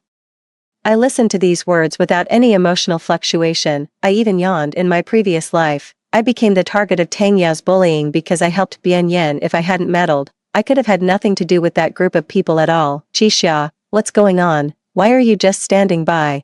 Tang Yao was shocked to see me like this. She walked over, crossed her arms, and knocked hard on my desk. I picked up my textbook and started flipping through it. I'm not his nanny. I have no obligation to take care of him. Hearing this, Bian Yan's face changed instantly. His eyes were red, his palms tightly clenched, and he called me softly, Xia. I frowned in annoyance, pretended not to hear, and turned another page of the book. Tang Yao covered her mouth and laughed. Seriously, aren't you two childhood sweethearts? Classmate Qixia, would you be willing to swap seats with me? I casually replied, whatever. Bian Yan and I had been deskmates for 3 years in high school. During school, Tang Yao always wanted to swap seats with me to sit next to Bian Yan, but I firmly refused. Even when Tang Yao brought the teacher over, I clearly stated that casually changing seats would affect my studies, and I didn't want to be disturbed. Since my grades were consistently in the top 10 of the grade, the teacher hesitated. Although the Tang family had influence, the teacher didn't want to risk a student's grades, but this time I simply nodded. If you want to swap, we can do it. Right now. As I spoke, I started packing up the exercise books on my desk. Xia, what's wrong with you? It was Bian Yan. He suddenly grabbed my wrist, looked at me intently, his lips trembling, and his voice tinged with grievance. What did I do to make you angry? I sighed, then I shook off Bian Yan's hand. Don't call me Xia anymore. 3. I carried my school bag and walked to Tang Yao's seat. I could vaguely guess why Tang Yao wanted to swap seats. A big part of it must be because of her deskmate, He Tingzhou. I stole a quick glance at the gloomy teenager sitting beside me, not daring to say much, and quietly started arranging my books. In my previous life, I didn't have much interaction with He Tingzhou, but I still had a deep impression of him. He came from a wealthy family. His father was a well-known real estate tycoon, and his mother was an artist. His life should have been smooth sailing, but in primary school, he had a serious car accident that left his calf disabled, and he could no longer stand up. From then on, he was confined to a wheelchair. He Tingzhou was taciturn and rarely talked to those around him. Although Tang Yao was the queen bee in the class, she didn't dare to offend him. My knowledge of him mainly came from the grade rankings after each exam. He Tingzhou's name was almost always at the top. I thought his abilities combined with his family background would lead to a bright future for him. However, that wasn't the case. It wasn't until a class reunion after college that I learned he had passed away, committing suicide by cutting his wrists because he could no longer bear his identity as a disabled person. Qixia, stand up and answer this question. I was lost in my thoughts when I suddenly heard my name called. Before I knew it, the class bell had rung. It was a physics class. The middle-aged, slightly bald physics teacher stood on the podium, staring at me with a dark expression. In my previous life, I always felt that this teacher disliked me for no apparent reason. Perhaps it was because among all the subjects, physics was my weakest. Looking at the long string of questions on the blackboard, I took a deep breath, tried to recall my high school knowledge, and slowly, with hesitation, stated my solution. Is that all? The physics teacher tapped the podium with the eraser. Classmate Qixia, your performance has declined. I was at a loss for words. It wasn't that my skills had declined, it was just that my mind hadn't solved such problems for years. Just as I was feeling embarrassed, a note was suddenly passed to me. The handwriting on it was neat and clean. It showed a concise and efficient solution. Along with the answer, my deskmate, He Tingzhou, still didn't look up. His long fingers gently turned a page of the textbook. On that page were the key points of this lesson. He was helping me out. I gave him a grateful look, collecting my thoughts. My past physics knowledge gradually came back to me, and I gave the answer. He Tingzhou truly lived up to his reputation as a genius. He could come up with such an excellent solution in such a short time. All right, sit down. The teacher pursed his lips and casually criticized me. Pay attention in the future. Don't daydream in class. When solving problems, think comprehensively and don't forget to consider the second scenario. For, I suddenly realized that the withdrawn and gloomy teenager might not be as scary as he seemed. He might just be sensitive and vulnerable. I grew up in an orphanage, surrounded by children with similar experiences. Some had lost both parents, and their relatives refused to take care of them, so they had to live there. Some were born with disabilities, such as blindness or severe physical problems, and were abandoned at the orphanage gate at birth. Very few of us grew up happily and carefree. Most of us were self-abased and introverted. We yearned for others' care but dared not take the first step. Although He Tingzhou came from a wealthy family, he was actually quite similar to us.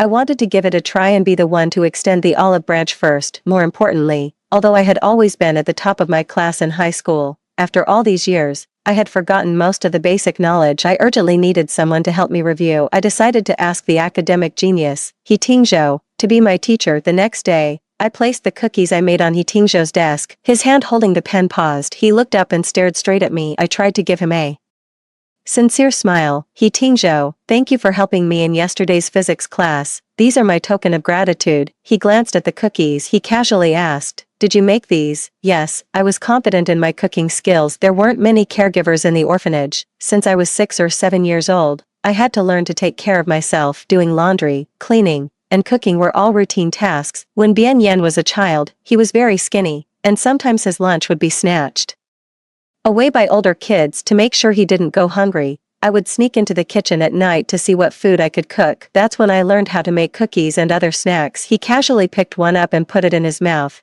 How is it? I asked nervously. He Tingzhou didn't give a definite answer. His right index finger tapped on the table, as if he could see through my thoughts. You're weak in electromagnetism. I nodded quickly. He gently pushed an exercise book towards me and opened it to the middle. Start from here. Pay special attention to the questions I marked. 5. Just like that, with a box of cookies, I managed to get a little closer to He Tingzhou. After that, I often brought some small snacks. They weren't expensive, and almost all of them were made by me in the morning. He and I had a similar habit of sorting out knowledge points in the early morning during the break after morning self-study, just as I was concentrating on the questions in He Tingzhou's exercise book.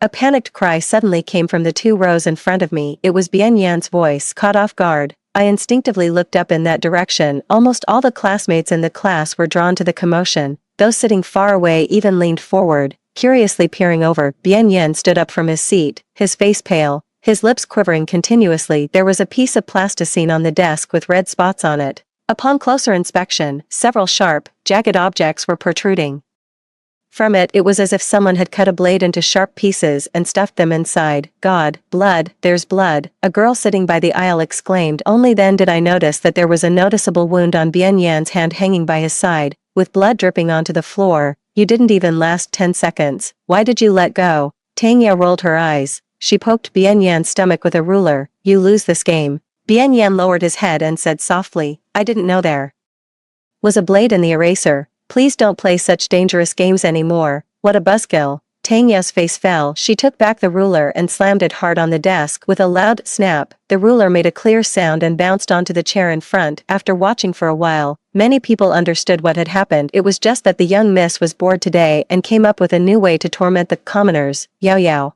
the poor wretch was scared to death by you today. He looks like he's about to cry. Several of her friends leaned in and whispered in her ear. Tang Yao snorted and turned to look at Bian Yan. He had just sat down, looking dazed. Hey, are you really going to cry? Tang Yao suddenly gave him a hard push. All right, I'll take you to the school infirmary. We don't want you to get infected. Huh? Bian Yan looked up in a daze. I was copying a big question from the blackboard and happened to meet his gaze. He shook his head. No need, I can take care of it myself. 6. In my previous life, Bian Yan was always behind me. This was the first time I had observed his interaction with Tang Yao so directly. It was a very strange feeling. That Tang Yao is quite something, He Tingzhou said as he threw a folded paper crane into a glass bottle, slap someone in the face and then offer a sweet date. What a way to psychologically manipulate people. The first day I sat next to him, I discovered that he had the hobby of paper folding, which didn't match his aloof persona at all. Constant physical torture and verbal abuse. Just when you're on the verge of despair and can't take it anymore, she'll pat your head and offer a little comfort. Then you'll be overjoyed, feeling guilty for all your previous struggles and resistance. You might even feel an illusory sense of gratitude, thinking, ah, she's actually so good to me. Was that really the case? My mind was in a jumble, and I kept stabbing the scratch paper with the tip of my pen. I didn't even notice when Bian Yan came up beside me. Xia, he stood by my desk, his shadow falling on my book pages. My hand is injured, can you bandage it for me? In the past, without him asking, I would have already taken his hand forwardly and gotten out the alcohol and gauze. No, perhaps I wouldn't have even allowed him to get hurt in the first place. I would have grabbed Tang Yao by the collar, pinned her to the ground, and told her, want to play games, I'll play with you. But now, I knew that some people weren't worth your efforts. The school infirmary is open 24 hours a day. I'm sure you know where it is, I said coldly. turning my attention back to the half-finished problem at hand. But Bian Yen forced a smile. This time, he directly placed his hand on my desk. Shushya, it really hurts. The wound on his hand was clearly deep, blood was still seeping out, even dripping onto my desk. I was really getting irritated. I didn't know if I had been too good to Bian Yen in the past, which led him to develop the habit of relying on me. Take your hand away, it's dirty, He Tingzhou suddenly interjected. Looking up from his textbook, he grabbed a few tissues and threw them over. Wipe it up quickly. If you want to play such stupid games, don't mess up other people's desks. The air seemed to freeze for a moment. I had to admit, He Tingzhou knew how to strike at the heart. Bian Yen slowly suppressed the smile on his lips, and his back straightened little by little. He actually picked up the tissues He Tingzhou had thrown over, gripping them with his slender fingers and vigorously wiping his wound. Some pieces of paper stuck to the surface of the wound. Just looking at it made me wince. He actually had a bit of pride in his bones. Let's switch seats. He stared directly into He Tingzhou's eyes. Qi Xia and I have always been desk mates. There's no need to separate us. Oh, so what? He Tingzhou smiled. What does that have to do with me? I like this seat and don't want to move at all. Besides, aren't you going to ask classmate Qi Xia if she wants to sit with you? He Tingzhou took out another piece of paper from his metal box and started folding a paper crane nonchalantly. The question was now directed at me, but Bian Yen didn't ask me, as if he was afraid to hear the answer from me. Thankfully, the class bell rang. The homeroom teacher walked in, carrying a large stack of test papers. She looked at Bian Yen and exclaimed, "Goodness, what happened?" Thanks to the teacher's intervention, the restless atmosphere in the class finally subsided. 7. This wound clearly looks like it was caused by a sharp object. The homeroom teacher walked over, grabbed Bian Yan's wrist, and frowned, her tone serious. How could such a dangerous thing happen in the classroom? Tell me, exactly what happened. I guessed that he definitely wouldn't mention Tang Yao's name. Sure enough, Bian Yan bit his lip and remained silent. The homeroom teacher was obviously dissatisfied with this answer. She randomly pointed at a student who had her head down. Tell me what exactly happened during the last break. The girl kept her head down, stammering, and finally managed to squeeze out, I went to the restroom. I don't know. No one wanted to offend Tang Yao. The teacher sighed. Looking helpless, she asked the monitor to accompany Bian Yan to the infirmary and then started the class. In the next few days after this incident, there was a period of peace between Tang Yao and Bian Yan. It seemed like everything was over. Coincidentally, the mid-term exam was approaching, and I was so busy preparing that I didn't have time to pay attention to them, and He Tingzhou and I seemed to have more and more topics in common. I was surprised to find that when I was in primary school, I had even been to the wealthy area where He Tingzhou lived. At that time, a wealthy merchant donated a large sum of money to our orphanage. He was very old and had no children. His only wish was for some children to visit him often. In the year before he passed away, we went to see him almost every month. Sometimes we sang and talked with him, and sometimes we just listened quietly as he told stories about the past. I learned about this coincidence when I was pushing He Tingzhou's wheelchair along the corridor. From being cold and distant at first, he now tacitly allowed me to take him around the school when he was in a good mood.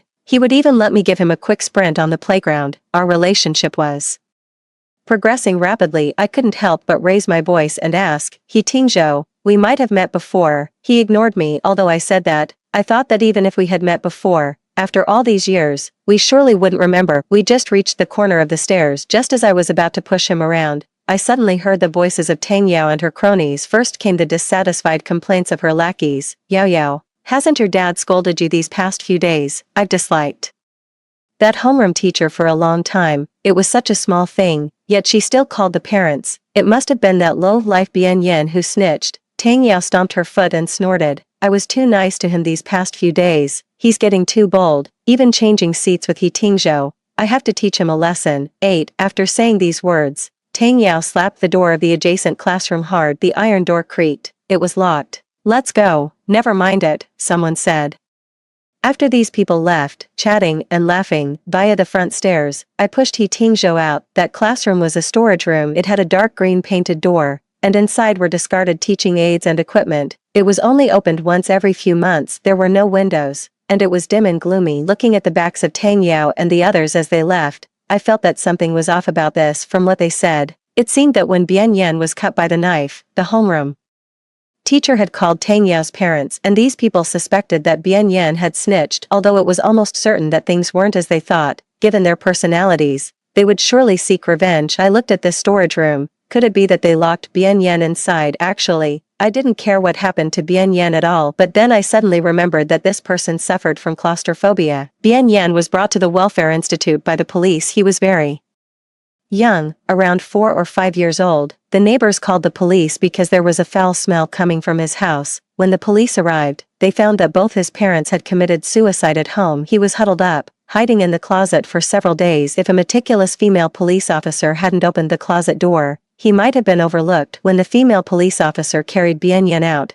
he had wounds all over his body, wounds from being whipped with a belt, beaten with a stool, and even from having nails dug into his skin and twisted. The neighbor stood at the door, covering their nose with one hand and saying in disgust, "That couple was crazy. They fought every day." After the fights, when they were in a bad mood, they would beat the child. Every night, we could hear the child crying. It was so annoying. I thought they would die with their son, but they had a bit of conscience and left the child alive. When Bien Yan introduced himself at the welfare institute for the first time, he said, "My name is Bien Yan." Some children laughed and said, "What a strange name. Your parents must hate you." Bien Yan looked around nervously. Later, he told me, "Shashya, I envy you so much. Your parents died saving others. My parents always beat me. Sometimes when they didn't want to hit me anymore, my mom would lock me in the closet for a long time and only let me out when she remembered. But I'm so afraid of the dark." I told her I was scared so many times, but she didn't believe me. Shashya, I wish so much that my parents loved me. What did I say then? I took hold of Bien Yan's wrist. I said, "Don't be afraid. I won't let anyone bully you again." 9. I raised my hand and knocked on the door of the storage room. When Bien Yan was locked in a dark, closed room, he would often become anxious, feel suffocated, and might even hurt himself. Just as I was about to lean in and listen for any movement inside, my sleeve was suddenly tugged. He Tingzhou beside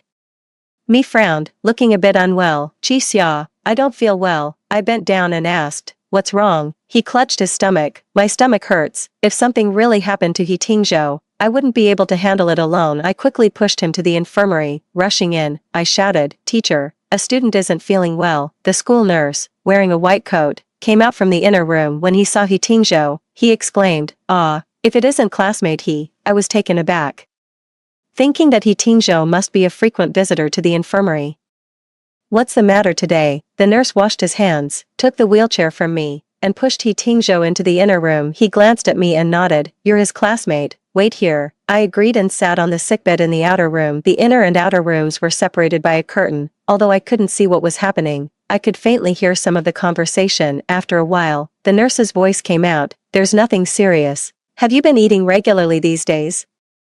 It's not a big deal. Just remember to go for a medical check-up at the hospital regularly. Call me if you feel uncomfortable." Soon, the nurse pushed He Tingzhou back out to me. He kept his head down, and I couldn't see his expression clearly. I couldn't help but wonder, was there really something wrong with He Tingzhou's health? If he wasn't actually feeling unwell, why did he drag me to the infirmary? My mind was filled with these thoughts, and I didn't speak for a while. He Tingzhou was the first to break the silence. He coughed twice and looked up at me. "Qixia, I have something I want to give you." "What is it?" 10. It was PE class at the moment. Most of the students were freely moving around on the playground. He Tingzhou and I had sneaked out. I originally wanted to get the academic genius to give me some extra lessons and explain a couple more problems, but instead, we ran into Tang Yao and her group. Our plan was disrupted. I turned to him and asked, "A gift, for me?" He Tingzhou nodded slightly. "It's in the classroom." I thought that since I often brought him small cookies in the morning, he was reciprocating with some corresponding small items, but it wasn't that. He took out a glass bottle from his desk drawer. Inside were the paper cranes he had been folding. They were in various colors, probably several hundred of them. I was stunned and, at a loss for words, asked an inappropriate question.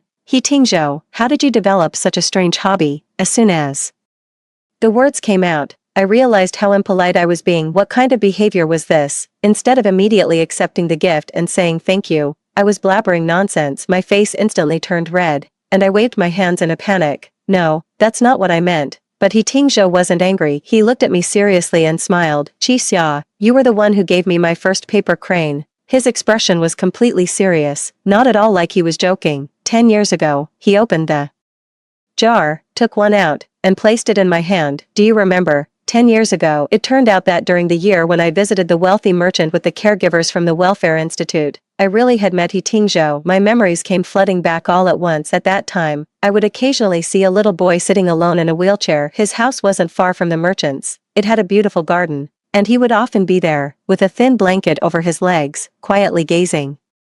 Outside there were many disabled children in the welfare institute, and we were used to seeing them, but his eyes looked exceptionally lonely and sad. The last time we were leaving, I took out a paper crane from my school bag. I had folded it out of the colorful paper on the cabinet at the merchant's house when I was bored. I ran over, reached my hand through the railing outside the garden, and handed it to him. Here, it's for you. He didn't say anything, just looked at me. That Grandpa said. I pointed to the merchant's house beside us. Paper cranes can carry people up to the sky. I'm giving you one so you can fly out of this garden and take a look. 11. I held that small piece of folded paper, so the paper crane from 10 years ago had, after many twists and turns, returned to my hands. I've been waiting for you to come back, He Tingzhou said softly. He gently tapped on the glass jar. Later, I started folding paper cranes. Since you used to come on weekends, I would fold one every weekend, like a pitiful little child making a wish, but you never showed up again. I sat down. For a moment, I even felt guilty. I didn't know that such a small action of mine could have had such a big impact on He Tingzhou. He looked up at the sky outside the window, as if recalling the past. At that time, I had my leg injured in an accident, and my whole world turned dark. My family was wealthy, and I had the best doctors treating me. My parents still seemed to love me, but I knew that I would never be the same as others again. When you came, my mother had just gotten pregnant. She smiled and asked me, Tingzhou, you're going to have a little brother. Aren't you happy? I wasn't happy. I felt abandoned, but I couldn't say it. If I did, everyone would think I was being willful and selfish. So, Qixia, when you said the paper crane could take me away, I really wanted to leave with you. At this moment, He Tingzhou truly showed his vulnerable and sensitive side for the first time.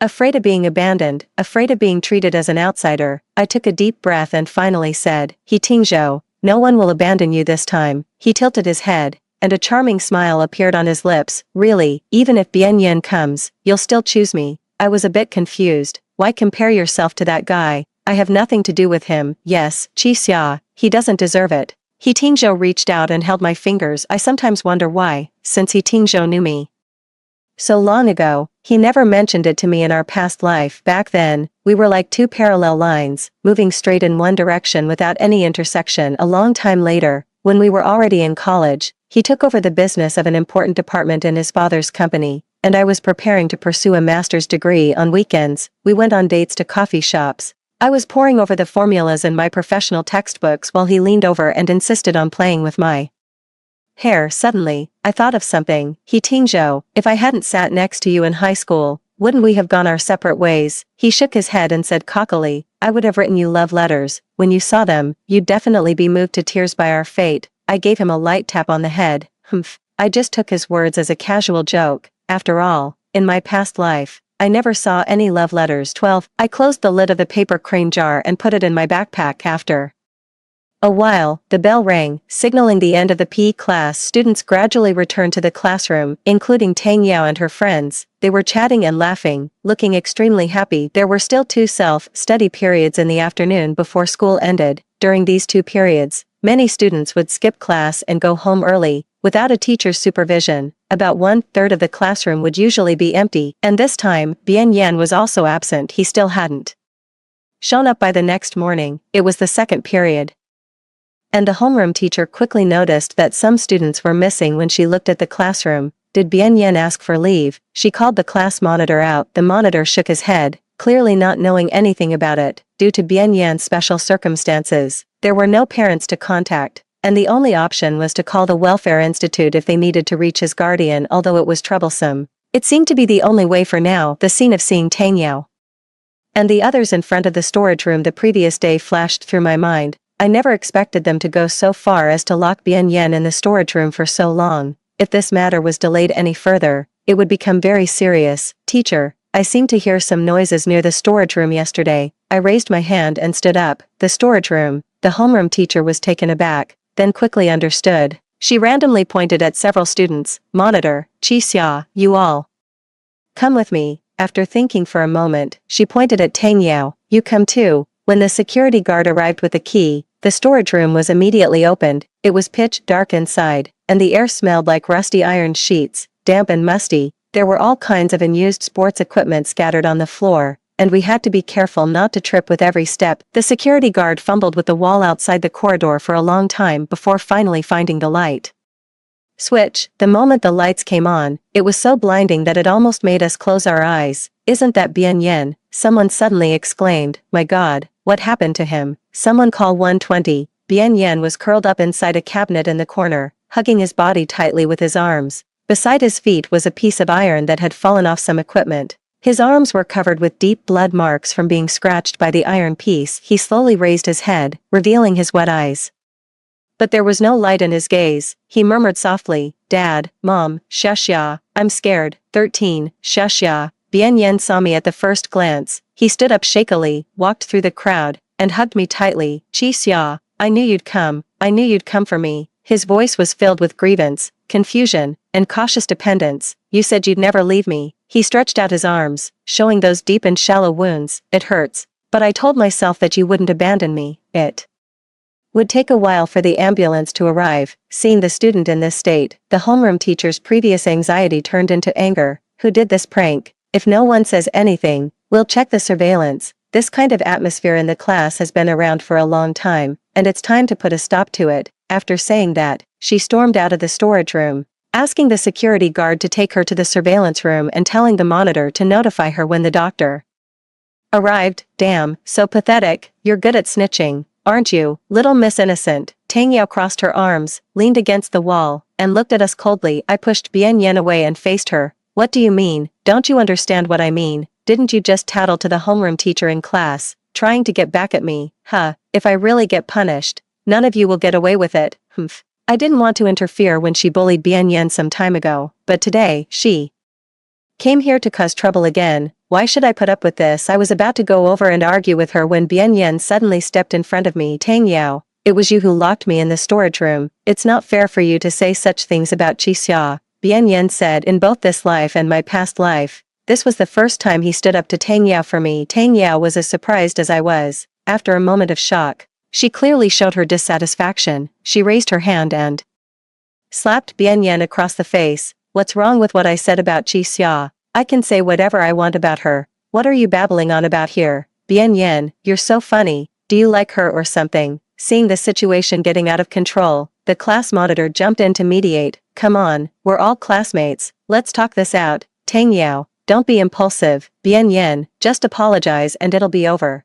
Unfortunately, our class monitor was known for being a pushover. His feeble words were not enough to calm the chaos. Tang Yao grabbed Bien Yen by the collar and said each word mockingly. "Little orphan, I advise you to give up. Your Shasha doesn't want you anymore. She's already with that cripple He Tingzhou in the class. Even though he's disabled, his family is rich, and he's good at studying. What do you have, besides your looks? Ask yourself, what does a stinky orphan like you, with no parents, have?" 14. Shut up. Bien Yan's face instantly turned extremely pale. He looked panicked but didn't dare to look at me. He just held on to Tang Yao tightly and kept repeating, "Shut up. I told you to shut up." "I won't." "Did you know they skipped PE class together yesterday afternoon and sneaked into the classroom? Who knows what they were doing? Someone even saw them holding hands after school." Your Shashia was so happy. Bien Yen suddenly became extremely agitated. Perhaps because he had been in that enclosed and dark environment for too long, the feeling of anxiety and unease still hadn't left him. He suddenly grabbed Tang Yao by the neck and growled, "I told you to stop talking,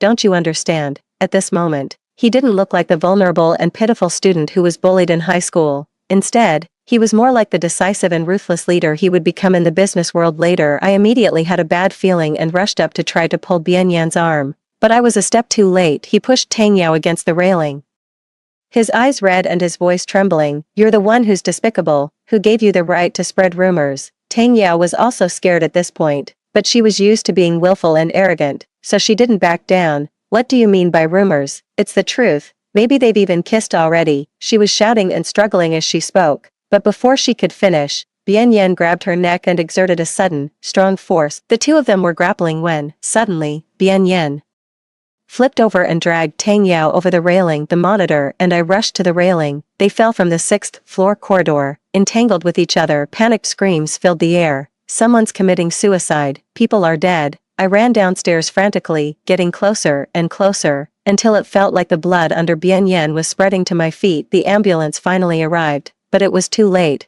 When the medical staff got out of the ambulance, they seemed a bit confused. I thought it was about claustrophobia. What's going on now? Make way, why are there two people? I slowly stepped back as the crowd gradually engulfed me. Someone took my hand. It was warm. Qixia, are you okay? I turned around. It was He Tingzhou. He looked at me quietly. My throat tightened. It took a long time before I could finally say, He Tingzhou, they're both dead, he said, but I'll be with you from now on, always. The sky was very blue that day. I saw myself reflected in He Tingzhou's eyes, looking a bit lost and bewildered later. At certain moments, I would occasionally think about Bian Yen. What kind of mood was he in when he pushed Tang Yao downstairs? Was it anger, helplessness, or fear? But no matter what the truth was, my life was truly no longer related to him. I loved the person who wholeheartedly cared only for me. Side story, Bian Yen 1. I couldn't get in touch with Qixia. She didn't reply to my WeChat messages, and her phone was unreachable. This was the first time this had happened. For a moment, I wondered if she was still angry about me bringing Tang Yao to the entrepreneurship conference, but then I thought Qixia was being unreasonable. She should know that Tang Yao didn't have much ability and needed some impressive resumes to enhance her image until one day, after a meeting, I received a phone call. I felt inexplicably irritable the whole day. Tang Yao was making coffee next to me, and I casually put the call on speaker. Mr. Bian, hello, this is the police station.